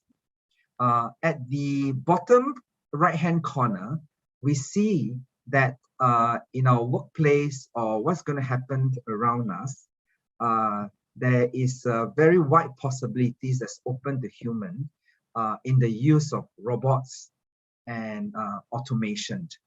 So, so the thing here is that the point is that the interaction with technology in a smart society will in fact has and will intensify. Now, in Singapore, actually, the Ministry of Education is already using artificial intelligence in schools. One area that is currently piloting is that they are allowing students to submit their essays, their written essays to an artificial intelligence machine for it to actually correct, identify, and suggest correction to grammatical errors. Just yesterday, in our newspaper, right, it also published that our healthcare will move from healthcare to digital healthcare. So my point is that we can't run away. In Society 5.0, we can't run away from technology and digitalization. Now, so what really happened is that in Society 5.0, there will be new jobs, new ways of doing things, new skills that needs to be acquired, and there'll be new literacies. So essentially, we can see that also in the World Economic Forum's report in 2016, specifically the report on the future of jobs, where it says there will be disruption to jobs and skills, and there will be gaps between the skills that employers need and those that potential employees can offer. What I want to highlight here is actually that this gap keeps changing, and therefore we see people going in and out of job or finding themselves what they learned in schools irrelevant or having to upgrade themselves. So let's take a look at an example. Now, whenever there are changes in the industry, we also see institutions like polytechnics starts to provide courses in order to prepare people for jobs, new jobs. They are appearing in the industry. So here is an example. The Singapore Republic Poly, if we look at one of the course brochure, we see that this is just one of the lists. There are many, but I'm showing here just one of the lists. Now, immediately we can see that the courses here got to do with digital skills and digitalization. And the purpose, of course, is to equip people with skills to prepare them. Now, I want to look specifically at just one of this because it has to do with literacy. And this example is this particular course under digital media that's called Storytelling for Businesses in the Digital Era.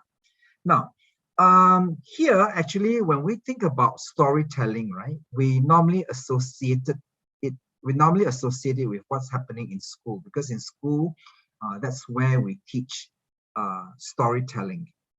So it's normally found in the classroom. But if we look at this very carefully, what it is telling us is that literacy such as storytelling has been harnessed actually under a smart society for use in the digital era.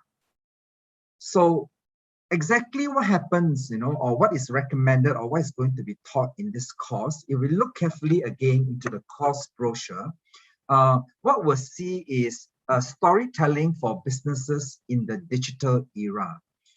So it's not just storytelling now in schools that we need to teach, but we also need to prepare our students for storytelling for businesses in the digital era. So what does that entail? It means students must be able or must learn how to design data into infographics so as to tell a story to their target audience. And not only that, they have to design their own infographics for presentation purposes. So what we see here really is a transformation of a simple literacy skill like storytelling into something that meets the requirement in the digital era. Now, this clearly shows that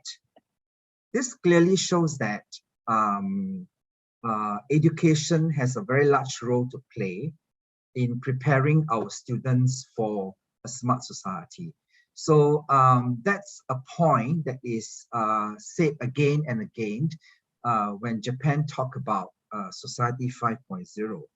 Now, similarly in Indonesia, if we look at the research done in Indonesia, we have scholars here that say Indonesia is ready to face Society 5.0.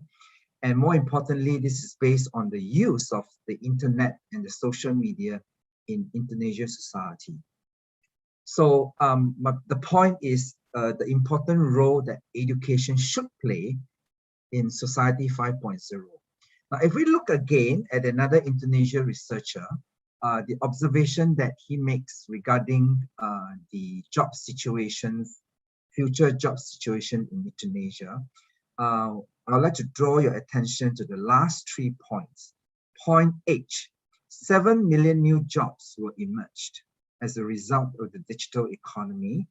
So there will be various new jobs, and there will be opportunity again to create new jobs, especially digitally based. If we look at another researcher noted by Indonesian researcher Ansari and his co-writer, they state that many multitude of jobs will be replaced by automation because of big data, cloud computing, and machine learning. And also many jobs previously done by humans will be replaced in the future by machine. So this looks very, sounds very ominous, right? Because the jobs that we're doing now will eventually be replaced by machines in the future. Now, one thing to note about this is that the creation of new jobs, automation, big data, they have already started in the 4th Industrial Revolution. Now, what really is new in Society 5.0 is that rather than let the technology control us, the Society 5.0 envisions a society where human is the controllers of technology. Now, this is the key difference actually between the 4th Industrial Revolution and the vision of Society 5.0. So therefore, it is not actually ominous, but what we need to pay attention to is actually the idea that we should prepare our students and our youth, to be the controllers of technology. So in order to do that, we need to ask a question: what competencies are needed in Society 5.0? Obviously, there are many. Just now, Professor Chun talked about the scientific literacy, right? But here I would like to talk about literacy as related to language rather than scientific society. So specifically, I would like to talk about the notion of literacy, singular, to literacies, plural. And secondly, I would like to talk about the ability to take on multiple identities for the different demands in workplace. So not a single identity, but to prepare our students to take on multiple identities. Now, first I'll talk about the notions of literacy, the changing notion of literacy, singular, to literacies, plural. Okay, now I think I need to repeat that again about digitalization and its impact on our society. Specifically, its impact on word literacy has been largely extended, reshaped, and redefined. So we see people no longer talking about literacy, but literacies. So what are these literacies? If we look here on the left-hand column, you will see six listed are six numbers of literacy, six different literacy. So you have literacy, numeracy, scientific literacy, which was talked about by Professor Chun, and then ICT literacy, talked about by Professor Matt Uswaran as well, financial literacy, cultural and civic literacy. Now, because I am a language educator and a language researcher, I am more interested in number 1, literacy, number 4, ICT literacy, and number 6, cultural literacy. Now, let me share with you some of these areas that are relevant to Society 5.0. Now, firstly, I'll talk about literacy and ICT literacy. I will talk about cultural literacy when I talk about identity. Now, if you look at this diagram, right, it's just a simple graph. Now, if we think about it, actually, much of what is communicated, the meaning, the message, is using graphics and visual. Very, very little comes from words, except, those part in the middle, and at the top. Now, in the past, graphics and visual supports words in communicating messages. But now, increasingly, we see graphics and visual taking more and more prominence. This is easy to understand, right? Because of digitalization and the changes in technological modes of communication, such as computer and smartphone. So, so the point I'm trying to make is that graphic and visuals, in fact, are themselves the message or the meanings that people use to put across. Therefore, it's important for our students to understand not just words, but images. And more important, how images, pictures, graphics, etc. Communicate message. Now, let me give you another example. This is a newspaper report from the Straits Times, Singapore, on the 25th of September. Now, you have here the headlines that says, "Cutting the strings of foreign meddling." And then below, there are words that says some more things. Right? Now, this is an article on the Singapore government attempt to fight foreign interference. Now, the put simply, it says, the government attempt to control or to cut down foreign influence. Now, in this newspaper report, I removed the visual on the right-hand side. I removed it. So if you just read the words, you probably just understand, this is an attempt to bring across a message that the government is trying to cut down foreign interference. But when you look at the image that comes with this report, if you look carefully here, this image here, black color, how this foreign interference is depleted, and all this, puppets, something like puppets, this is portrayed as a puppet master. I would say that the visuals and the graphics, right, of the interference is now portrayed as something that is very sinister, even without reading the text. So if you just look at the picture alone, it conveys a different meaning. So the point I want to make is that I think we will lose something if we just teach the students how to read and write and not how to understand pictures and the kind of hidden messages that they are trying to communicate. So, so in the past, we see that it is important to just read and write. So we focus on reading skills and writing skills. Those are traditional literacy notions of, traditional notions of literacy. Now, now more and more, we are not talking about literacy, but we are talking about literacies in plural, or multi-literacies. So currently, we would like to move, hopefully everyone will move from the traditional emphasis on reading and writing to multi-literacies. So not just reading, not just writing, but viewing and representing. Viewing means to be able to read, interpret, and understand a visuals or a graphic. Representing means to be able to produce visual and graphics, because that's what an important skills that are needed actually in Society 5.0, even now actually.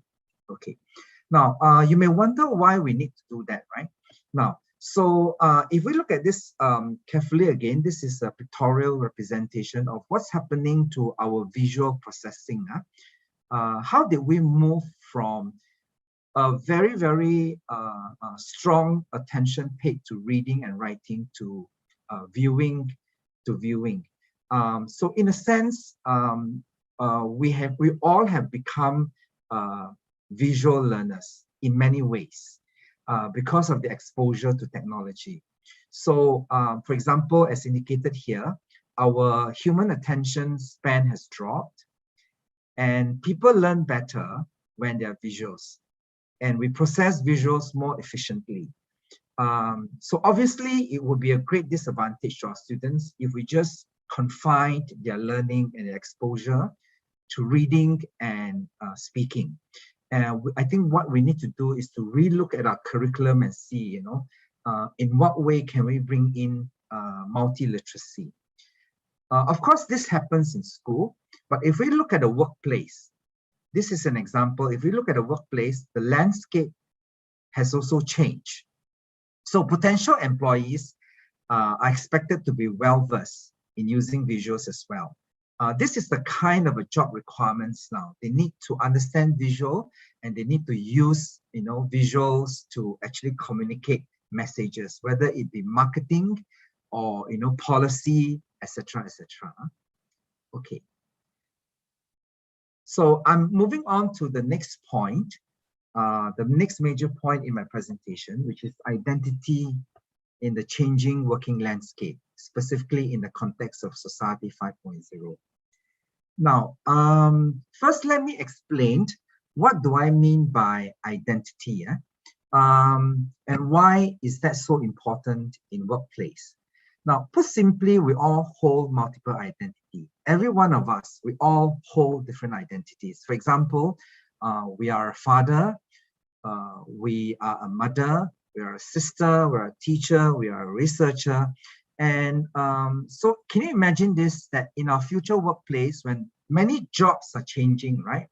Our students are going to be holding on to a lot of multiple identities as they hold on to different job responsibility, so that they may be called data analysts, AI specialists, robotic engineers, and they may be doing a bit of both. or many of these of these jobs or responsibility. Yeah? So in other words, we need to be prepared of students to hold multiple identities, and this has implication, right, for how we prepare our students for their future workplace. According to the social theory of learning, our identities are defined by others in the community. We can define ourselves as an academic researcher, but it is not actually, it is not important that we know we are a researcher. But in order for us to be identified as a competent researcher or a specialist, it has to be recognized by other people. So let me put it very simply. We are who we are because of what other people think who we are. So, example, we're not yet accepted as an academic researcher until the other academic researcher in the community think that we are one. Yeah.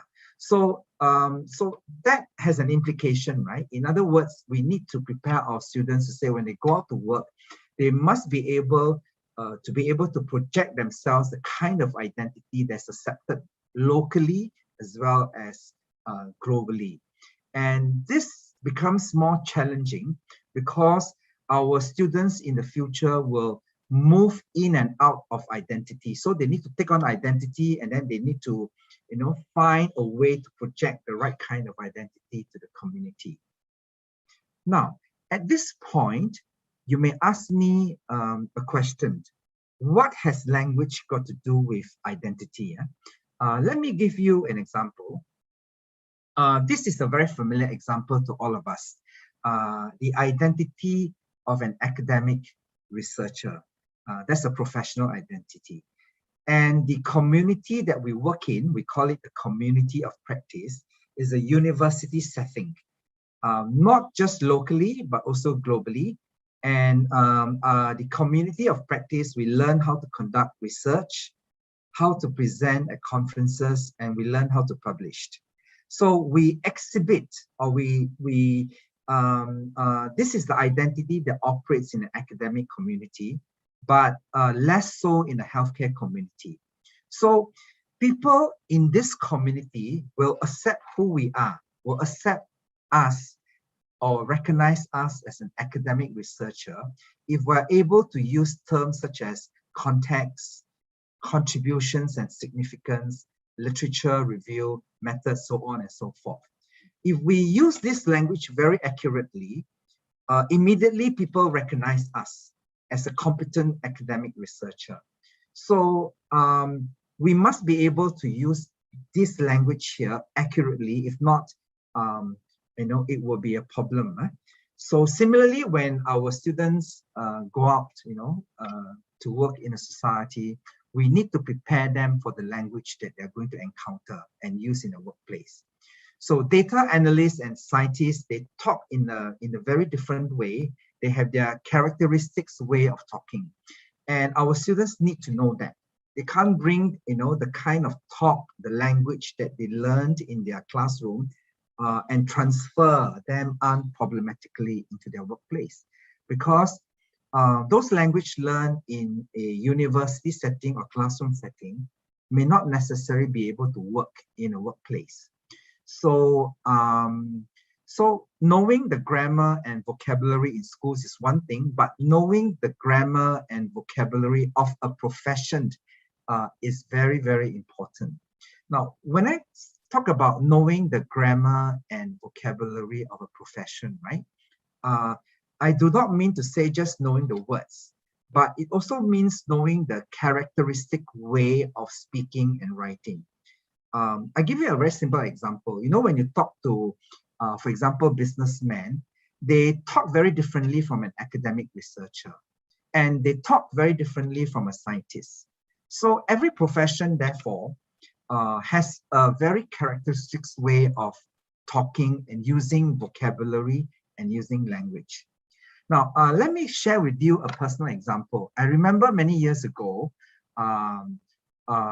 when I started to, I finished my study, my doctorate, and I started to publish. I used the term sample size in one of my manuscripts. I submitted the manuscript, and the reviewers came back and asked me to not to use the word sample size. And they gave this reason. They said, because I am a qualitative researcher, so, you know, if you use the word sample size, if I use the word sample size in my manuscript, you know, that is not the correct identity that I adopt. So I was asked actually to not use the word sample size at all in the manuscript. So that is what I mean by characteristics way of language.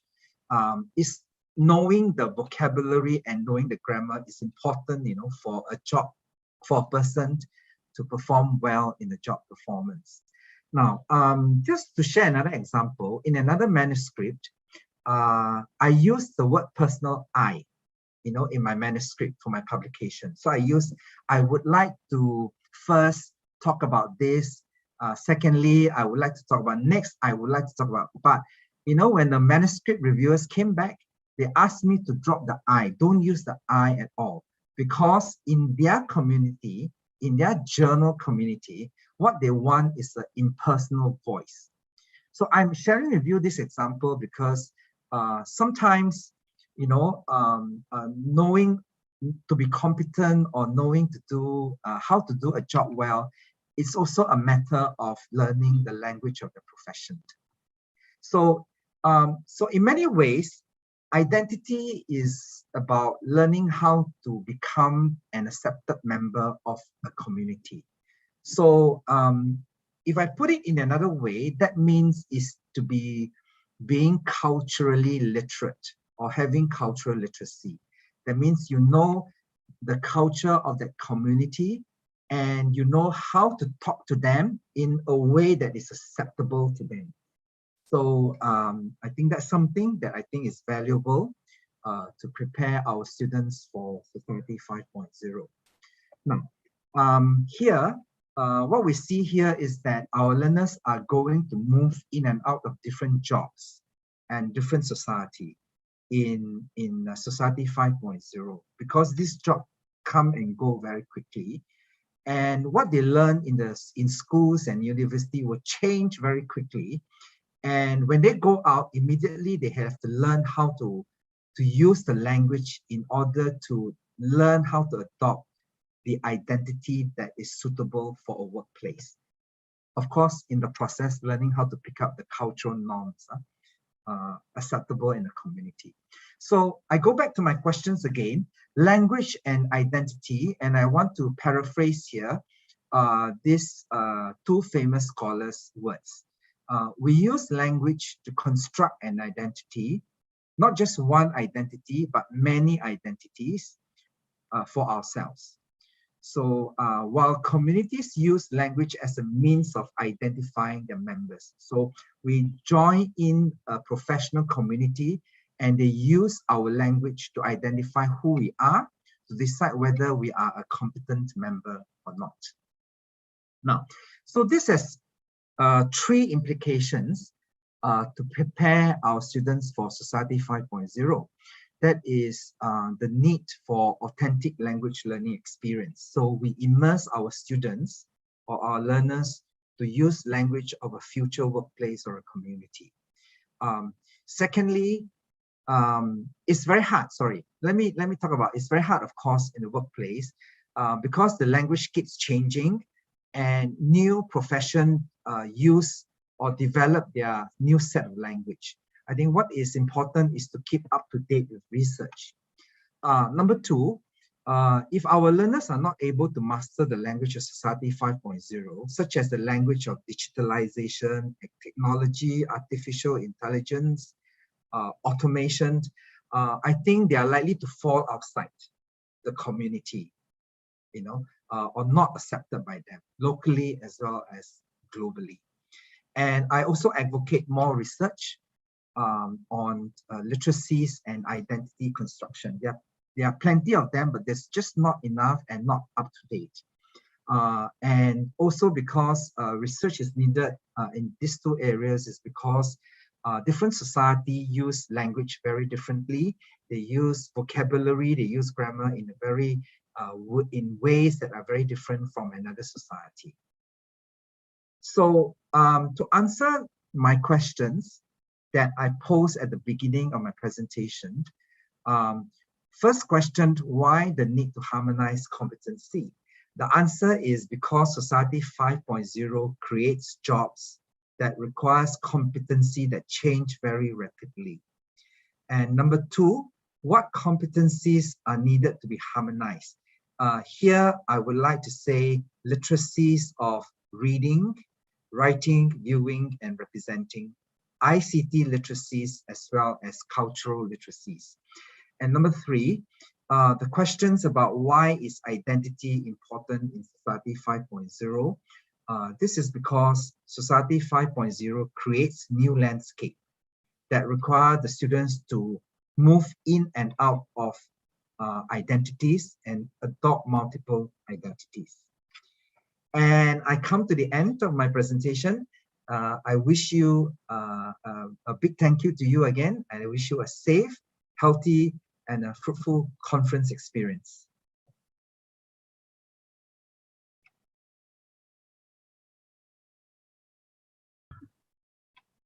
Sunko, give big applause to him.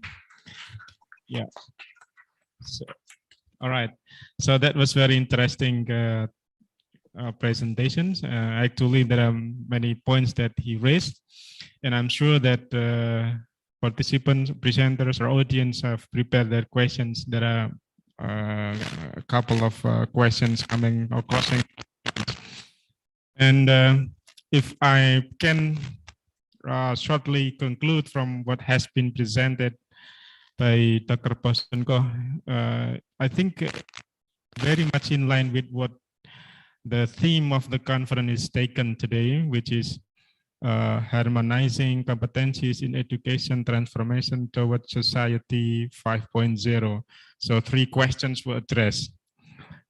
Why do we need to harmonize? And then what competencies, and also why identity is important. I think if we relate these 3 questions to what is happening around us today, it's a very good point to raise, to ask, or even to go further for us as a researcher. And Dr. Posunko has introduced a very good connect between what is happening in the world today, why do we need to change, and then what has been the, let's say, the disruptions happening in the world of education, why do we need to prepare, and then how is identity is shaped or is constructed in today's context. So that was very interesting. Thank you very much, Dr. Sun. Okay. Audience, please your question for later, because we will have a question and answer session after we will have the 4th interesting talk also from Professor Undang Rosidin. Yeah. So for those who will raise questions to both our key speakers today, just post your question to chat box, or you can keep it for later for the discussion and for the question and answer later. Okay, the next, I would like to invite Professor Undang, Bapak Undang Rosidin from KIP Unpra. Time is yours. Okay, thanks. Assalamualaikum warahmatullahi wabarakatuh. Good afternoon and healthy greetings. Tabi pun.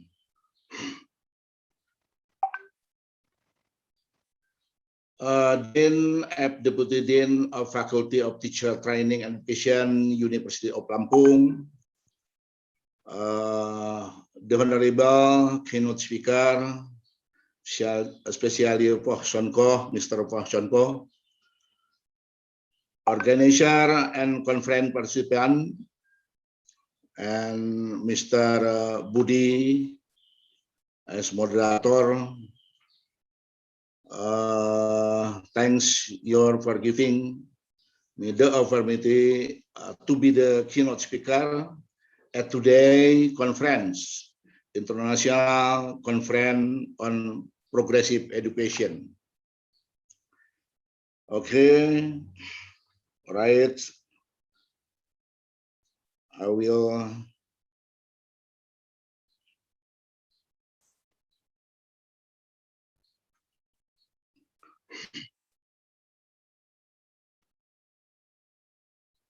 do. Okay. I will explain about authentic assessment to map the hard skill and soft skill of learners. Please. Authentic assessment to mapping the competence, hard skill, and soft skill. The next, success and failure of student learning that include the realm of knowledge and skill, hard skill, and affective soft skill. For decision, an assessment instrument is needed to assess and map the competence of student, hard skill, and soft skill. The two competences are a complete unit in learning achievement, especially in supporting the competence accurate in the world of work.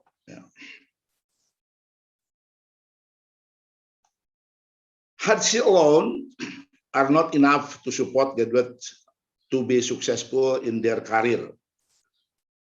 Interpersonal soft skill competence is also an important factor to achieve career success.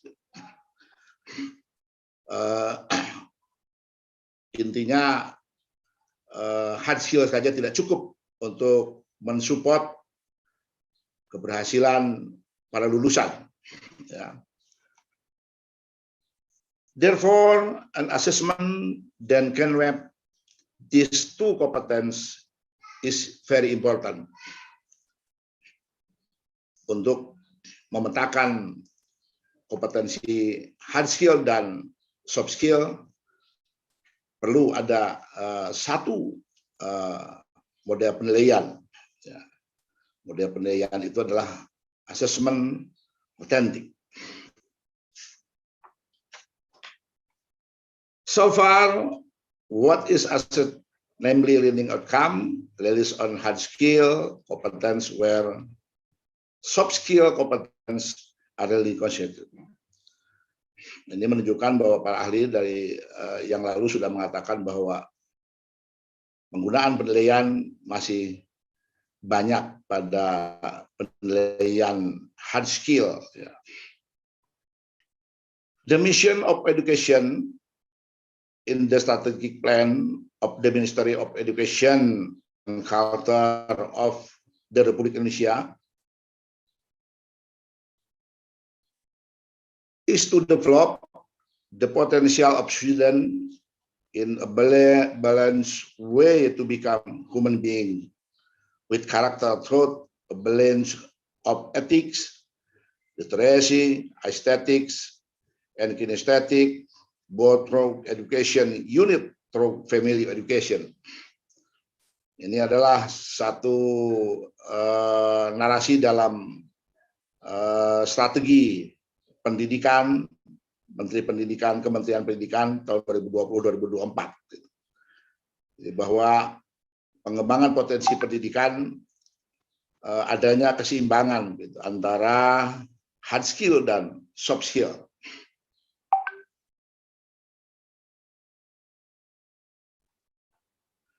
The objective of the independent learning policy, the program Rights to Learn 3 semester outside of study program, is to increase the ability of both soft skill and hard skill to be more prepared and relevant to the needs of the time, prepared graduates as future leaders of the nation who are and personality.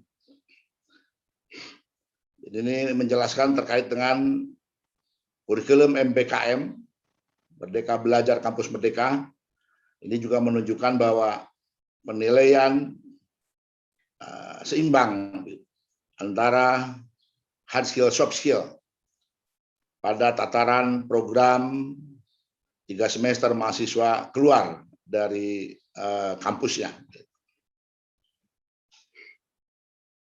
Learning outcomes should also include student performance, which is an activity related to the hard skill of soft skill competence displayed by student. The success of one's life is not only supported by the component hard skill, but also skill to manage oneself and other soft skill or soft skills. Ini kesuksesan hidup tidak hanya dari sisi hard skill, tapi juga bagaimana memanage soft skill yang baik. Memanage soft skill yang baik.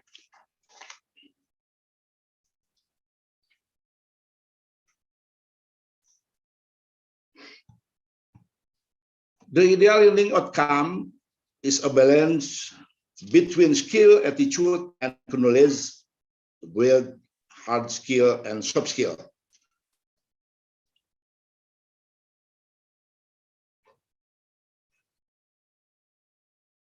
Balance based on the level of education relevant. Ini menyeimbangkan antara kemampuan, skill, attitude, dan pengetahuan. Jadi antara jenjang pendidikan SD, SMP, SMA itu berbeda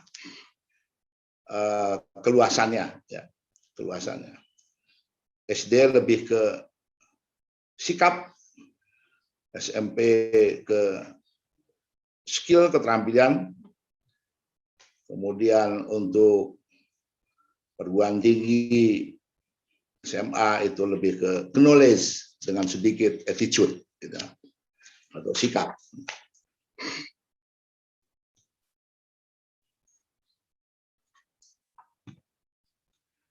Authentic assessment can be a approach to uncover and map the competence of student hard skill and soft skill from various actual activities in solving problem.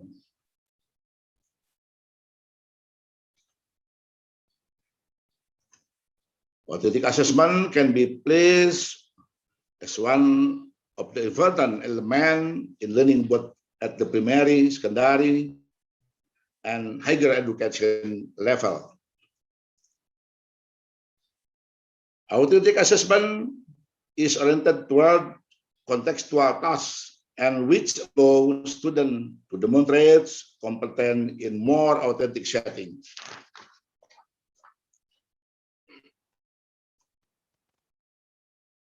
Ini menunjukkan bahwa bagaimana authentic assessment penting untuk menggali proses-proses belajar, kemudian bagaimana dia belajar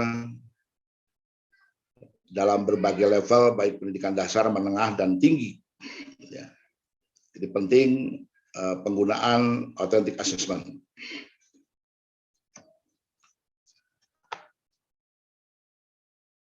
The authentic assessment has character that can be used to assess all aspects of learning and map them out, namely aspect of knowledge, attitude, and skill. Authentic assessment can overcome the problem faced by educator, namely the difficulty of conducting an integrated assessment of these three aspects: knowledge, affective, and psychomotor. Soft skill, affective, hard skill, cognitive, and psychomotor. assess all three aspects in an integrated. Jadi bagaimana penilaian melalui asesmen authentic assessment bisa meliputi ketiga aspek secara terintegrasi atau terpadu.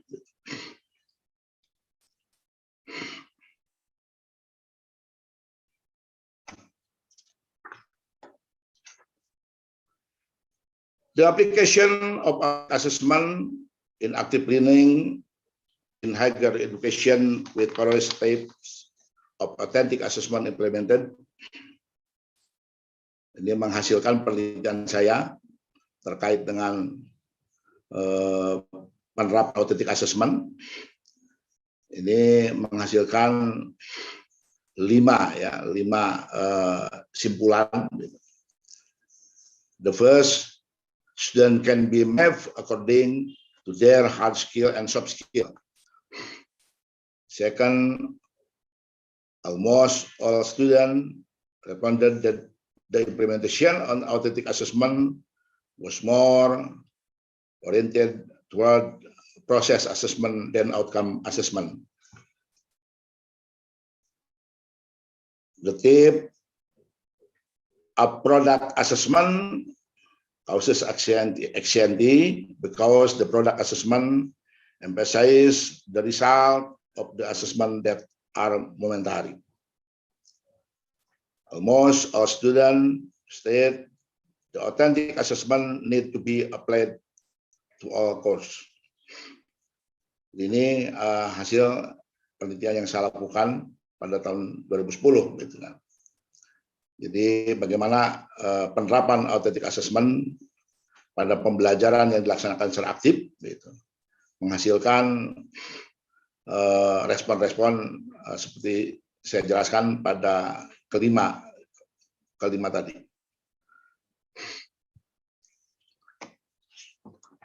Performance assessment to map hard skill and soft skill competence. Performance assessment is carried out by requiring students to show their performance so that the achievement of competence can be mapped. Anecdotal, narrative record, checklist, rating scale, and memory approach.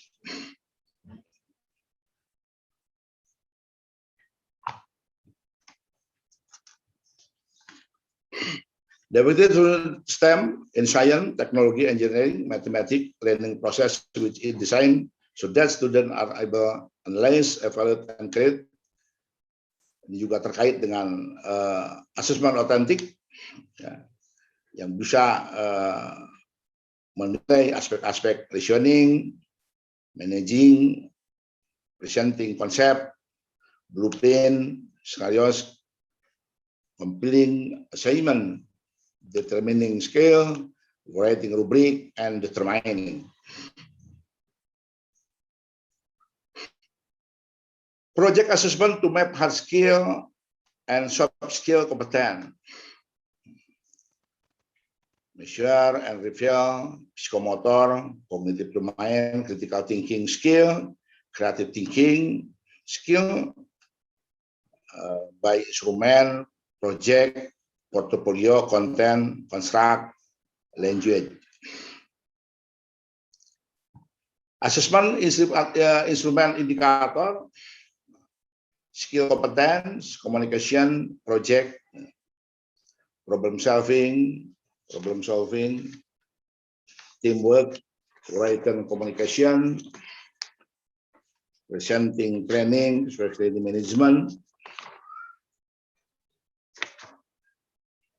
communication, leadership, interpersonal, self-management, personal effectiveness, project, planning, development, presenting, and reflection.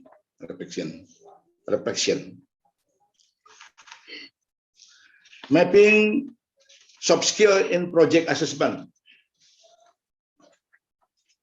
Mapping soft skill in project assessment.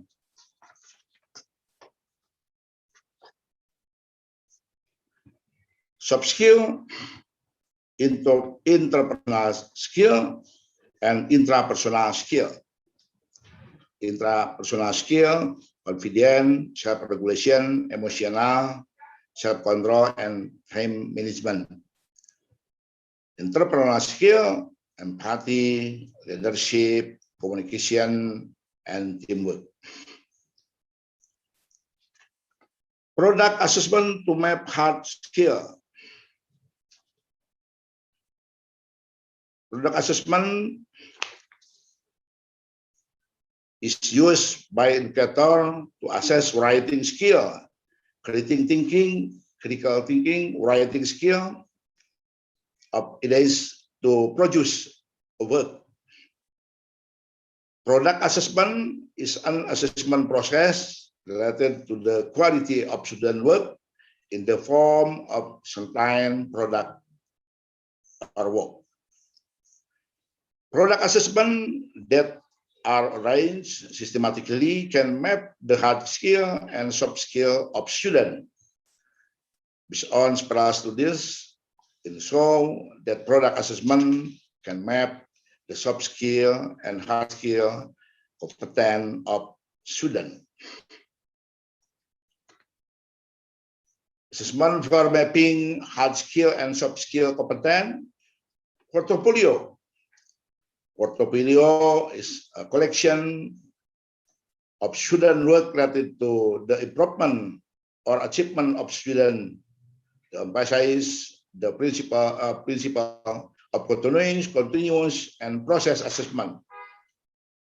Portfolio is the result of work that is collected in a coherent manner, a set of planned effort, progress, or achievement of student in portfolio file. Portfolio assessment is used to collect information related to development of student competence.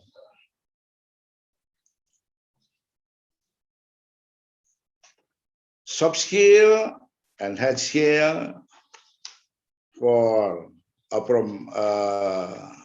portfolio assessment. Critical thinking, communication, collaboration, analytical.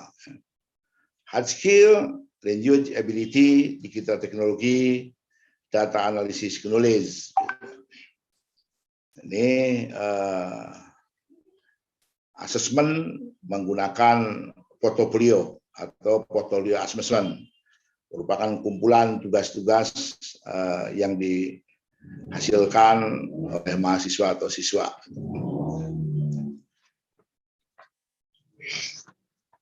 Conclusion, comprehensive and integrated information on student competence can be developed from various student actual activity.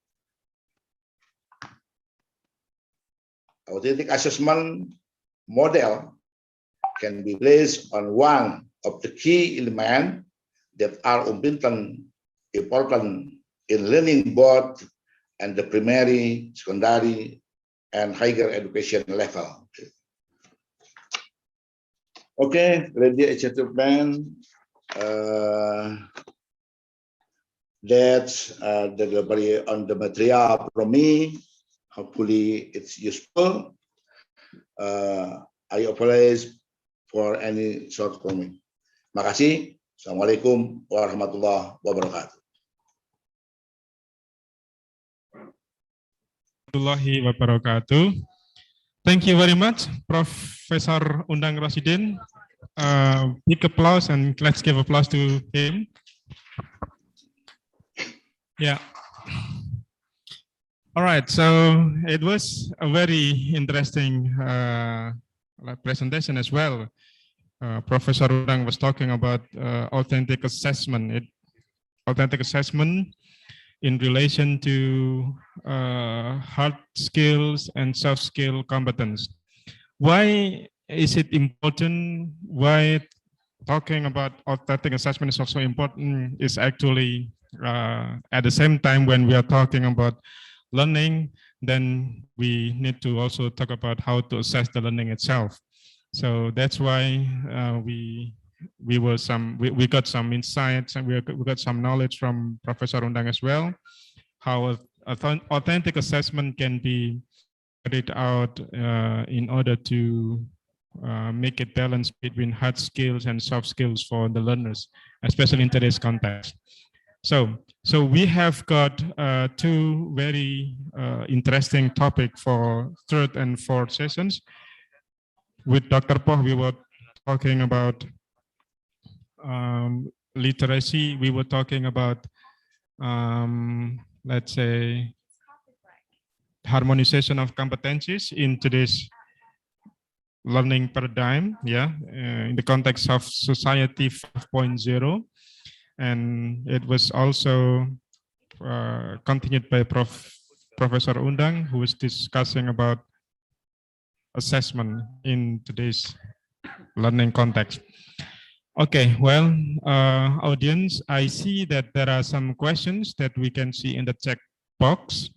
I will be reading these questions, but before reading this question in the chat box, I would like to invite audience if they would like to post their questions or remarks or anything to discuss about the topic from the two keynote speakers. I think you are welcome.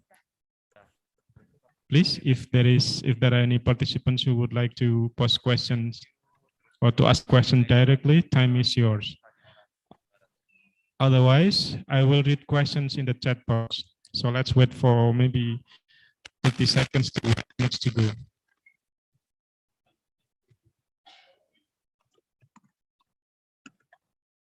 All right. So I think, well, me myself will have questions later, but before that, I would like to read questions from two key speakers today. The first one is, let it for you, Dr. Poh, and you can also read by yourself, but the first question is from Rian Hidayatullah. Yeah. Okay. So Rian says that, if I haven't mistaken, mentioned before that you are expert in reading. We know that current condition of lately educational paradigm tend to watching instead of reading. So today's, this is the key, I think, yeah. Today's educational paradigm is more watching rather than reading. Yeah, I think it's also related to a part of your slide that that you were talking about,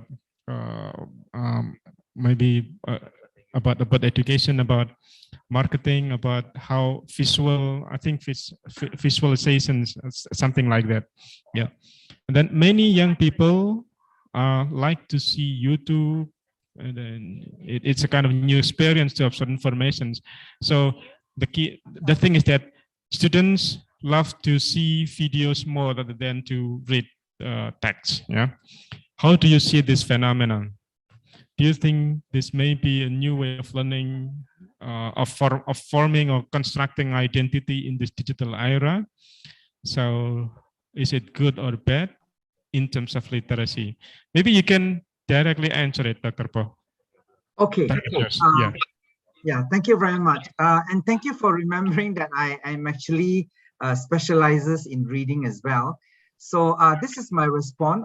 It is definitely a new experience in many young people and many adults, you know, in looking at videos, spending time on videos. And it is taking over reading very rapidly, very rapidly. And my experience is that when I was researching a new area for my research on cultural linguistics, I was actually, my research area was on reading, writing, and methodology. And when I moved to research on cultural linguistics, in the beginning, I rely a lot on online videos to understand cultural linguistics, because reading books and articles takes a very long time to understand. So, so I don't think I'm very different from many people here and from many people in the world. But we need to accept this reality that video, pictures, and images are more efficient in conveying meanings. So we need to learn how to use them in our teaching and learning.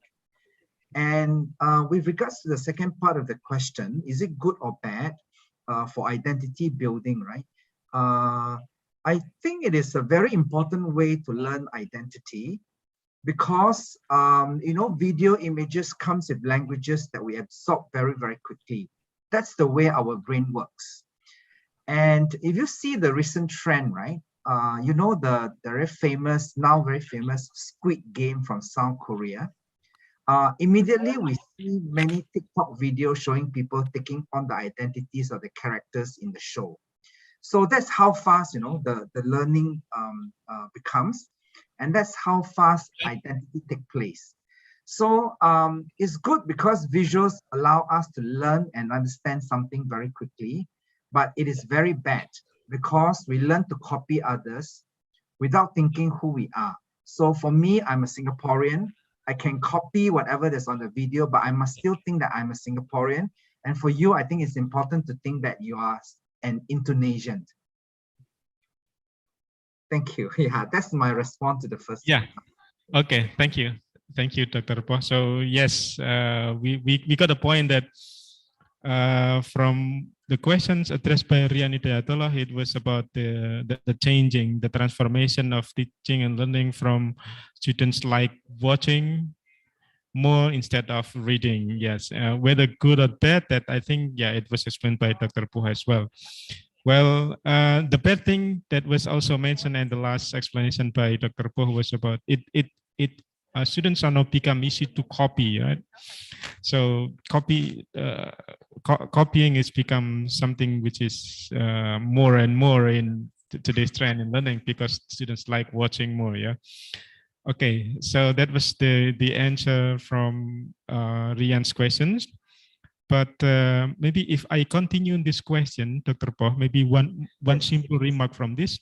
Do you have any strategy or do you have any suggestion for this also changing students' preference to like copy more rather than let's say being creative or doing something on her own? Oh, yes. I think in NIE, right, we have actually courses, not just in NIE, but in school as well. We have courses that inculcate the values of our cultural identity, as well as our Singaporean identity. So that's a very important things to do in school. So in NIE, we also have courses that equip our students, teachers to teach how to teach students to anchor their values and their culture to their own country, to Singapore as well. Yeah. So that's how it's done. Yes. Okay. Thank you. That's the challenge of Indonesian students as well, Indonesian teachers and students, in responding this very rapid paradigm changing. Yeah. Okay. Yes. So we have one more questions for Dr. Poh before I go further to questions for Professor Undang. Yeah. Okay. Okay. So one question is from Ibu Ari Norweni. So yeah, Dr. Poh, nice to see you again. Thank you very much for your excellent presentation. It makes us more aware that in this era, greater demands are not only put on students, but also on teachers in preparing society members. My question is how Singapore upgrades teachers so they can produce society members that possess the 21st century skills. That was question from Dr. Ari. Okay. Thanks. That was a good question. The first question was a good one. This is equally an interesting one as well. This is how we do it. In Singapore, every 10 years, we update our syllabuses, not just English language syllabuses, but also other subject syllabuses. So every 10 years, the syllabuses get renewed, they get updated. So the current one is 2020 syllabuses. So every year, whenever every 10 years, whenever there are changes to the syllabuses and their update, we incorporate the changes that are taking place globally. So for example, In 2010 syllabus, EL syllabus, we included viewing, representing, and ICT. And in 2020, the skills are expanded again one more time. So what happened is that once we have these syllabuses, right, NIE will actually teach students, teachers, what are in the EL syllabuses. So, and at the same time, NIE also conduct professional development for all teachers based on what are in the EL syllabuses. The last thing that we do in NIE is that we got our students, our faculty, our colleagues to conduct research on what's new in the EL syllabuses. So currently, a lot of research have been done, started of funding given to do research on viewing, representing, and ICT literacy. That's the response to the question. Okay, thank you, Dr. Po.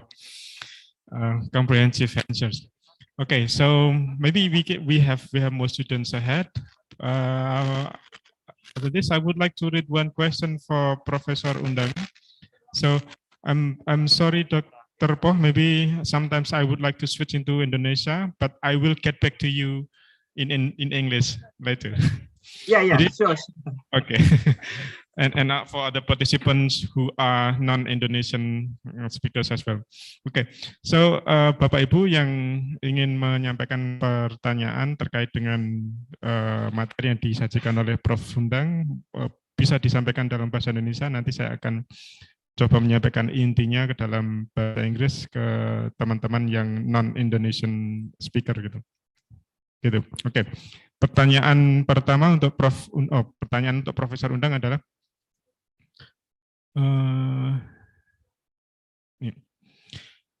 regarding the current situation, what strategies have you implemented in online learning? For example, based on Zoom meetings for authentic assessment, what are the challenges? Nah, this is a question for Professor Undang. Jadi, and I think it's also a question for some of us as well. So when we have classes via Zoom like this one, how can we do authentic assessment? Jadi untuk kelas-kelas yang misalnya melalui Zoom, melalui sinkronus seperti ini, itu kira-kira authentic assessment-nya seperti apa? Kira-kira begitu, Prof, pertanyaannya. Monggo, Prof. Masih mute, Prof? Mohon maaf, masih mute. Oke, terima kasih Pak Budi. Jadi asesmen untuk persoalan pembelajaran yang dilakukan secara online. Jadi yang pertama memang banyak kendala ya, tapi masih banyak diatasi. Misalnya untuk menilai aktivitas belajar mahasiswa atau siswa di dalam pembelajaran secara online. Misalnya kita mau menilai aktivitasnya. Aktivitas mahasiswa bisa dilihat dari aktivitas on-cam, off-cam, gitu kan. Jadi ketika mahasiswa itu off-cam, dia aktivitas kehadiran atau aktivitas partisipasi kelas itu bisa dinilai 1. Tapi kalau dia misalnya hadir dengan on-cam, maka aktivitas kelas dia bisa di skor dengan nilai 2 gitu kan. Nah, apabila dia on cam kemudian dia beraktivitas bertanya, memberi apresiasi, memberi argumentasi, bisa dinilai 3. Jadi kehadiran secara online itu bisa diberi nilai dari 0, 1, 2, 3 ya. 0 apabila tidak hadir ya. Tidak hadir, absent. Apabila dia hadir juga dikategorikan dalam 3 tahapan ya. 1 itu hadir dengan off cam, tutup kamera, kemudian hadir dengan on cam tapi tidak banyak beraktivitas, itu 2. Kemudian apabila beraktivitas secara aktif gitu, bertanya, menjawab, memberi argumentasi, itu bisa dengan skor 3 gitu. Nah, jadi itu penilaian aktivitas pada pembelajaran yang online. Gitu. Kemudian untuk praktek performance assessment, bisa dilalui melalui praktikum online via video recording. Jadi mereka melakukan aktivitas praktik, gitu, kemudian divideokan, kemudian di videonya di-share kepada dosen atau kepada siswa. Gitu. Saya kira itu. Jadi tidak ada kata aktivitas menilai secara authentic assessment tidak dilaksanakan, tapi betul-betul bisa juga dilaksanakan, gitu kan. Dengan cara pemanfaatan video, kemudian dilihat juga dari aktivitas pembelajaran melalui on atau off cam, ya, off cam kamera, gitu. Jadi bisa di scoring aktivitasnya, gitu. Sehingga tidak ada kata mahasiswa tidak aktif dengan cara mematikan kameranya, gitu. Oke, itu Pak Budi, saya kira seperti itu. Memang banyak kendala dalam pelaksanaan penilaian otentik masa pandemi COVID dalam pembelajaran online. Terima kasih. Oke, terima kasih Prof. Tapi itu bisa jadi salah satu strategi ya, Prof. Oke, juga mungkin Bapak Ibu punya strategi-strategi yang lain ya. Thank you, Prof. Undang. Okay, thanks. I think this is also in line with what Shunko wrote in the chat box. It was about hot topics assessment. So what was raised by Pak Tian was questioning about how authentic assessment can be carried out in synchronous classes, such as using WhatsApp or maybe using Zoom, because I think it's very much different conducting authentic assessment in online and offline context. So Prof. Undang give one example by something like scoring on the student attitude during the online class like this one. If the students are turning on their cam, so they got one score, for example. If they are off cam, then they don't get score on that. That's one example. And I think teachers have their own techniques. Maybe Dr. Poh can have other insights about assessing. I don't know what is happening because you said that in Singapore, authentic assessment is also hot topic right now in the Ministry of Education. What do you say about that, Prof? Yes, because I think the idea of alternative assessment is because Singapore's emphasis on exam. There's too heavy an emphasis on exam, so that in Singapore there's always this paper and pen assessment. So therefore, there is now a very we are looking very carefully at how we should shift our assessment and look at alternative assessment. And secondly, is that we realize that not every one of us are strong in reading and writing, because that's what assessment, traditional assessment have been assessing us, right? But we're all not very good, all not equally good in reading and writing, but we're good in arts, in drawing, in understanding images. We have other intelligence, but which a traditional assessment will not be able to allow us to, to show that. So it's a pity. So what we're doing now in Singapore is that we are looking more and more on different kinds of assessment, and also trying to do away with examination, so that as long as there are examination, there will always be very little alternative or authentic assessment.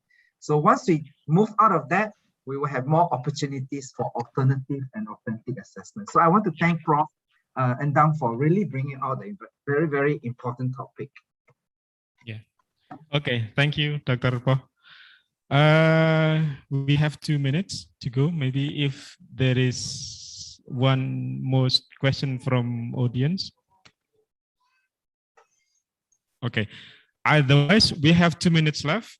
Then I would like to give 1 minute for Professor Undang and 1 minute for Dr. Poh for closing remark. 1 minute for each.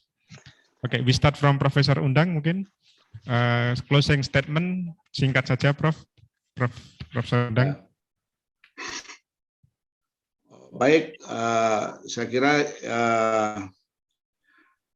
through authentic assessment, comprehensive and integrated information on student competence can be revealed from various student actual activity. Jadi satu antara penilaian yang paling bagus untuk mengintegrasikan ketiga kompetensi siswa, kognitif, afektif, psikomotor, hard skill and soft skill, hanya melalui tahapan penggunaan otentik. I think, saya kira begitu. Terima kasih. Okay. Thank you, Professor Undang. Now 1 minute for Dr. Poh. Thank you. I just want to say that the topic of this conference is called harmonizing competencies, right? I just want to highlight the fact that the job of harmonizing will never end because the changes will keep, there will be changes, very rapid changes in society every year, every minute, every second. So every time we need to look at how to get to harmonize. And secondly is that increasingly it is, I would, try to encourage all to look at research, concerning identity because it is very intimately linked with language. And many people, don't pay enough attention to how language and identity are connected. Thank you. Okay, thank you. Thank you, Prof. All right, Dr. Poh Sun Koh for the very short and interesting closing remark. Well, audience, presenters, participants, and everybody. So as the closing of the third and fourth sections of today's conference, let's once more give applause to Professor Undang and also Dr. Poh Sun Koh. Yeah. Thank you very much. We hope you all stay healthy and success and see you in other sessions in the future. Thank you, Professor Undang and Dr. Poh. Okay. Yeah, and well, audience, that's all for the third and fourth sections of today's conference. Me as the moderator, would like to say sorry for any mistakes or maybe misspell or anything that came from me. So that's all. Success for all of you, all of us, and stay healthy. Assalamualaikum warahmatullahi wabarakatuh. And I return the sessions to the Master of Ceremony.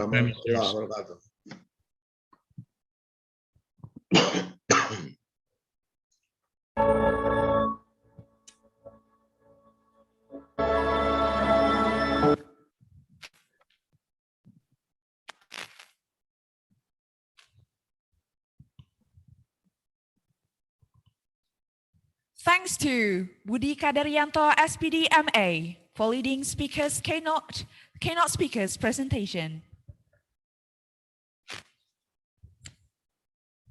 Selanjutnya kami informasikan kepada para presenter dan juga seluruh peserta bahwa kita akan break sampai dengan jam 13.00, kemudian dilanjutkan dengan sesi paralel.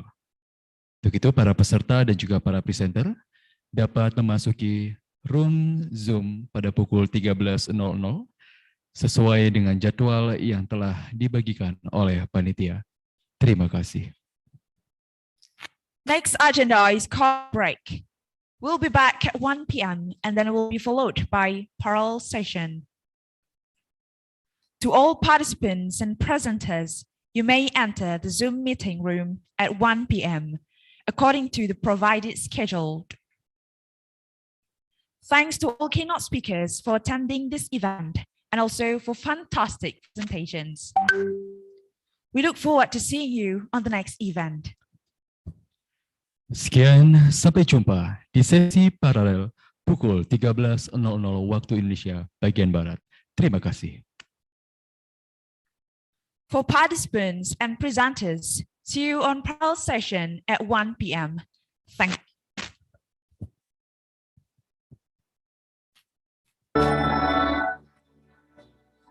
Bandar Lampung merupakan ibu kota sekaligus kota terbesar di Provinsi Lampung. Keberagaman budaya, pertumbuhan pariwisata, serta pembangunan yang terus berkembang menjadikan kota Bandar Lampung sebagai kota terbesar ketiga di Pulau Sumatera. Secara geografis, kota Bandar Lampung menjadi pintu gerbang utama yang menghubungkan beberapa daerah Dan di Pulau kami Sumatera. informasikan kepada seluruh presenter yang akan presentasi bahwa nanti pada saat sesi paralel kami mohon untuk melakukan rename pada akun Zoom meeting masing-masing dengan format nomor room underscore nama presenter. Sekali lagi kami informasikan kepada seluruh presenter bahwa nanti pada saat melakukan sesi paralel untuk melakukan rename pada akun Zoom masing-masing dengan format nomor underscore nama presenter. Terima kasih.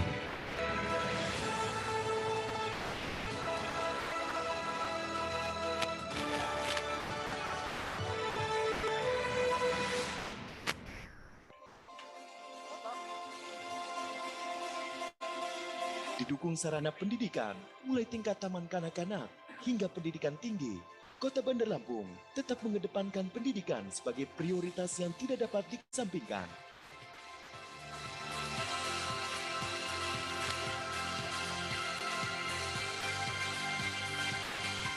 Tercatat sejak tahun 2011 hingga 2020, lebih dari 200.000 mahasiswa menuntut ilmu di Kota Bandar Lampung.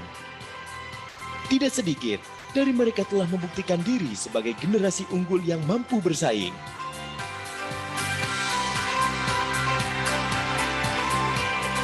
Universitas Lampung sebagai universitas pertama dan ternama di Provinsi Lampung. Universitas Lampung telah mengabdikan diri dengan menyumbangkan sumber daya unggul kepada negara Republik Indonesia. Selama 55 tahun, sejak didirikan tahun 1965, Universitas Lampung berhasil menempati jajaran perguruan tinggi terbaik di Indonesia.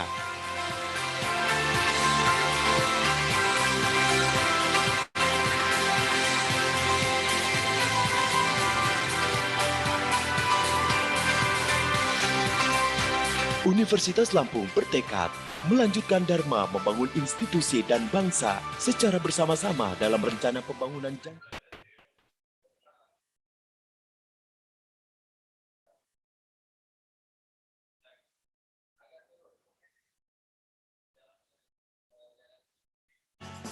Solusi tepat untuk internet keluarga. Paket akrab, hemat, klik sekarang.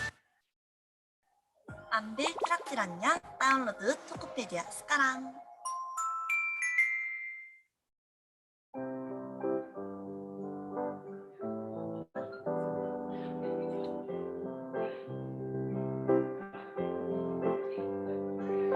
Cheers to the ones that we got. Cheers to the wish you were here, but you're not. 'Cause the drinks bring back all the memories of everything we've been through. Toast to the ones here today. Toast to the ones that we lost on the way. 'Cause the drinks bring back all the memories, and the memories bring back you. There's a time that I remember when I didn't know no pain, when I believed in forever and everything would stay the same. Now my heart feel like December. Mas koreografer, fotografer. 'Cause I can reach out and call you, but I know I will one day. Mas Dimas. Everybody hurts sometimes, everybody hurts someday, yeah. But everything will be alright. Gonna raise a glass and say, yeah. Cheers to the ones that we got. Cheers to the wish you were here, but you're not. 'Cause the drinks bring back all the memories of everything we've been through. Toast to the ones here today. Toast to the ones that we lost on the way. 'Cause the drinks bring back all the memories.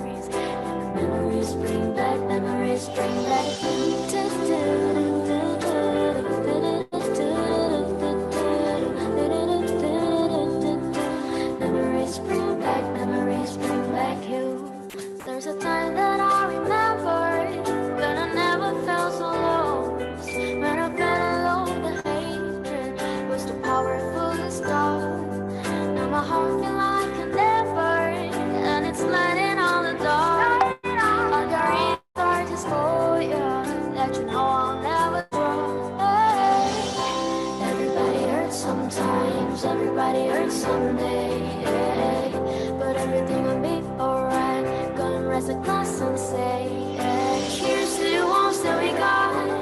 Cheers to the wish you were here, but you're not. 'Cause the drinks bring back all the memories, Lord, everything we've been through. Toast to the ones here today.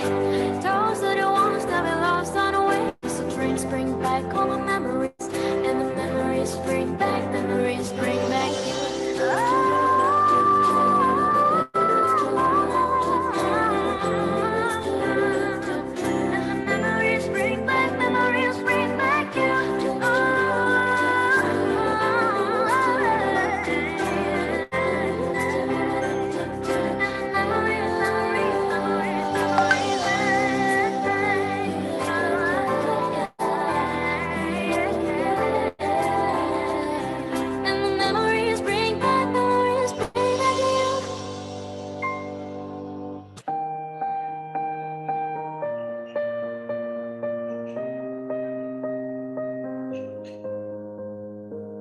I'm going under, and this time I fear there's no one to save me.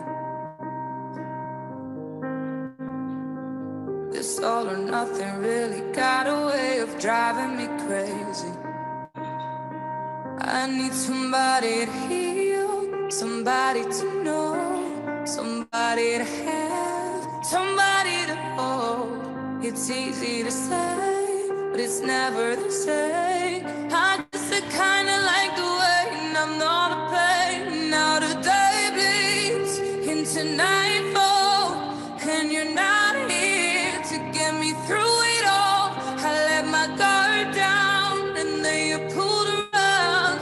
I was getting kinda used to being someone you loved, and I tend to close my eyes when it hurts. Sometimes I fall into your arms. I'll be safe in your sound till I come back around. For now the day bleeds into nightfall, and you're not here to get me through it all.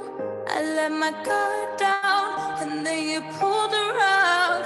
I was getting kinda used to being someone you loved, but now the day bleeds into nightfall, and you're not here to get me through it all. I let my guard down, and then you pulled around. I was getting kinda used to being someone you love.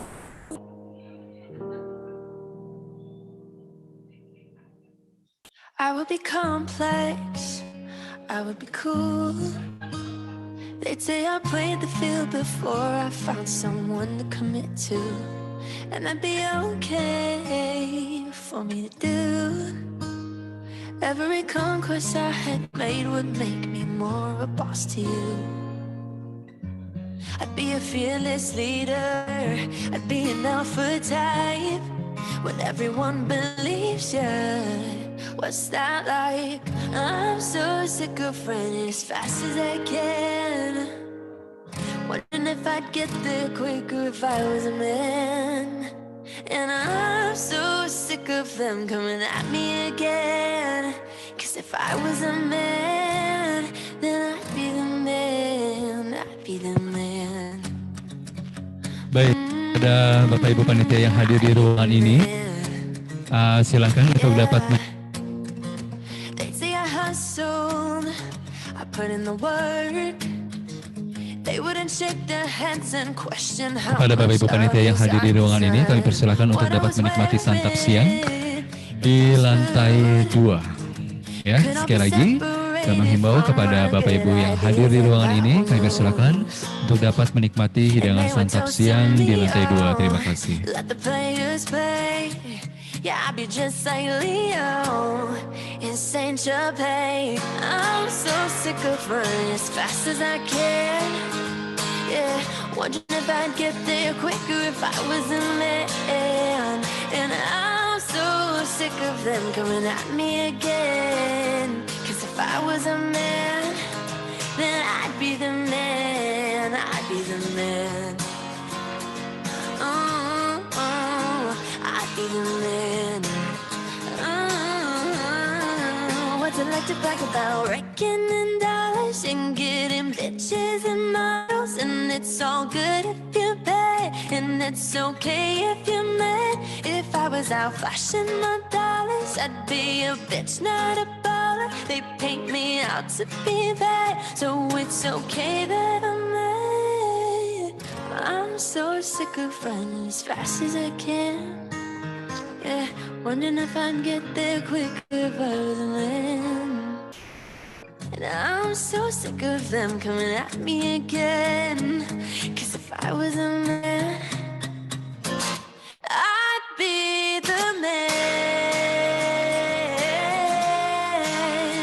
I'd be the man. Oh, I'd be the man, the man.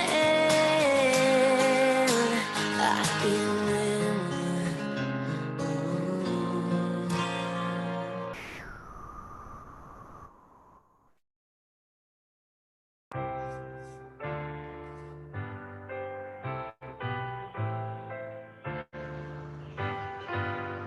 Ini ceritaku dan juga ceritamu.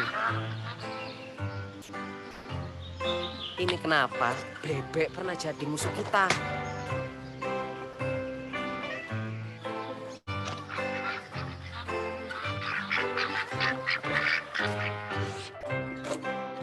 Ini cerita bapakku dan juga ceritamu. Kandas bebek di ternak, tapi untung waktu digoreng. Ini cerita kami, juga ceritamu. Cerita gagal, berjuang bertahun-tahun, lalu bangkit. Kasus COVID-19 semakin meroket di Indonesia, berdampak negatif untuk perekonomian lokal. Pedagang-pedagang kecil mulai terancam. Tapi jatuh lagi di adang keadaan.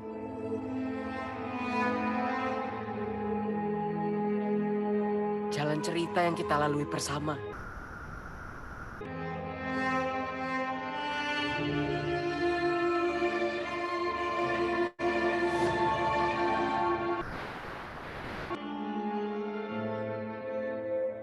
Memang, ini semua nggak gampang. Tapi nggak ada kata nyerah. Karena kita belum kalah.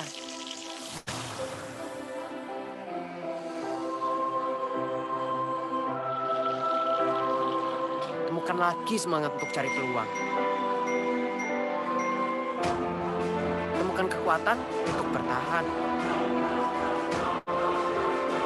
Tanpa harus memilih antara kantong atau kesehatan. Sekarang, jadikan ini cerita kita untuk bangkit.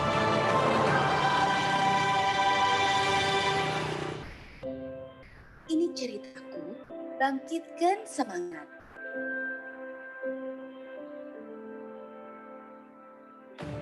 Ini ceritaku, bangkitin kesempatan untuk bantu mereka yang mulai duluan. Berusaha demi pulangnya kita semua ke masa-masa nyaman. Satukan semangat, ambil bagian kita masing-masing.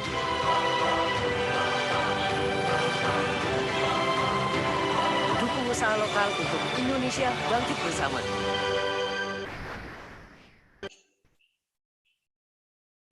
Pagi. Ayo bangun. Sulit membangunkan anak-anak saya setiap pagi, tapi ada yang bisa membuat mereka mudah bangun. Nutella. Dengan hazelnut pilihan dan coklat premium. Rasa yang unik dan lezat teroles sempurna di roti.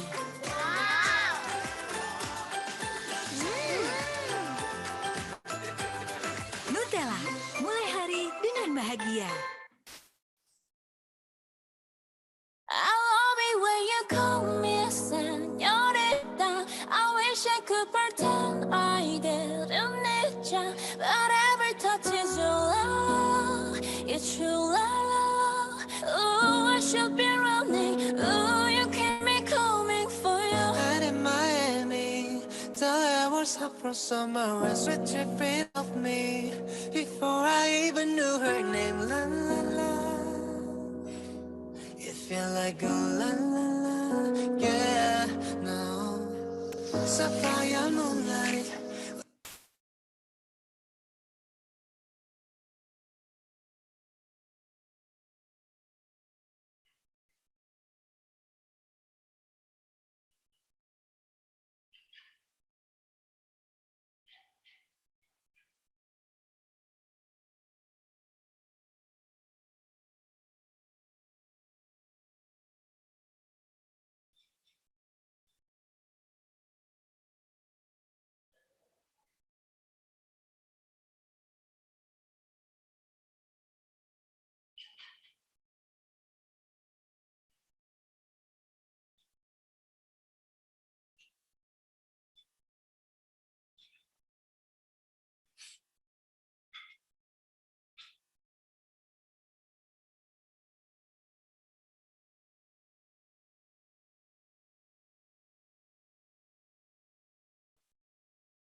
Somebody who can love me.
Lazada 10-10, ayo beli sekarang. Zara. Instant hand sanitizer food grade aman digunakan untuk peralatan makan. Instant hand sanitizer food grade.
Sudah pakai Tokopedia? Download sekarang.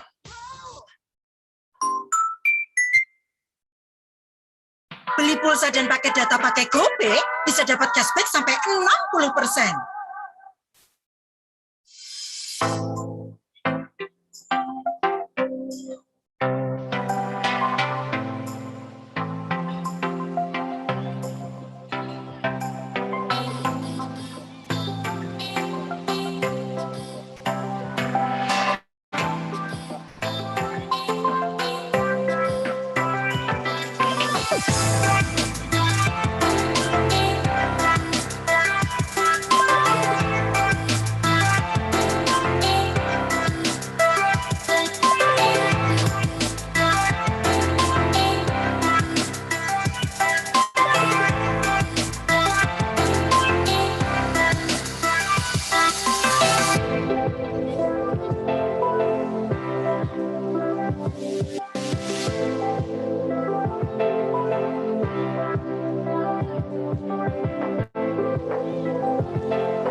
Mungkin kamu baru putus cinta.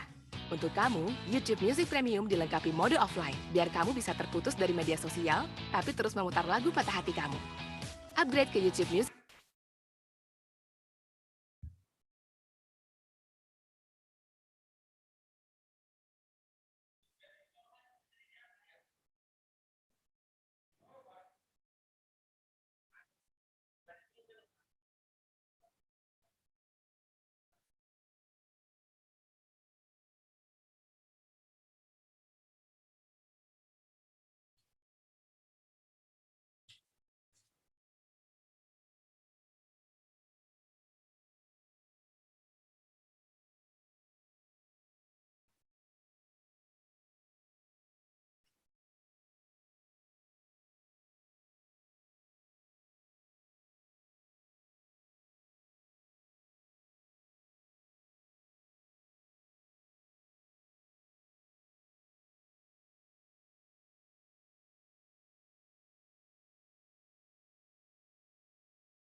Dengarkan Chill Hop dengan layar terkunci dan belajar tanpa jeda.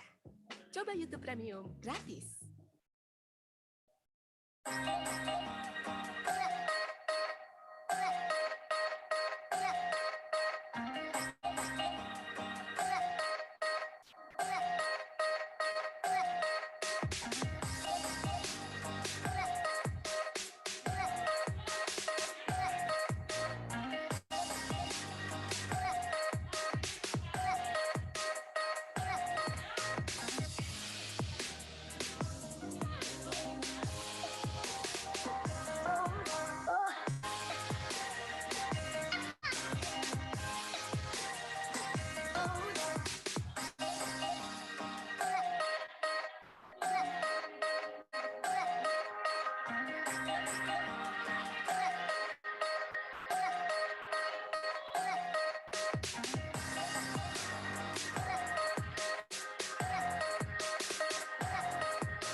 Oke, Bapak Ibu sudah masuk Zoom-nya semua untuk moderator.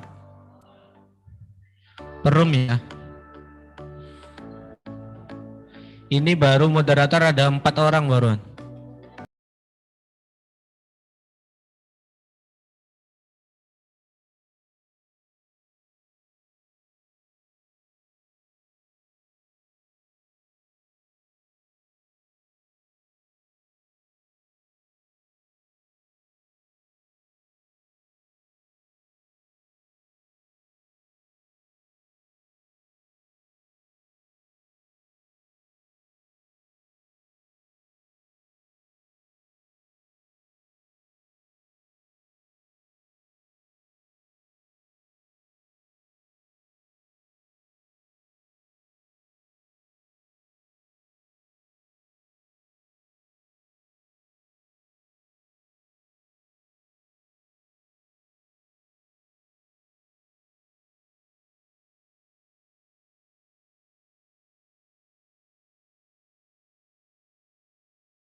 Oke, Bapak Ibu moderator semuanya, sekalian kita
cek.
Kenapa? Kenapa dia dipindahkan ke saya? Kalau saya tidak suka gimana?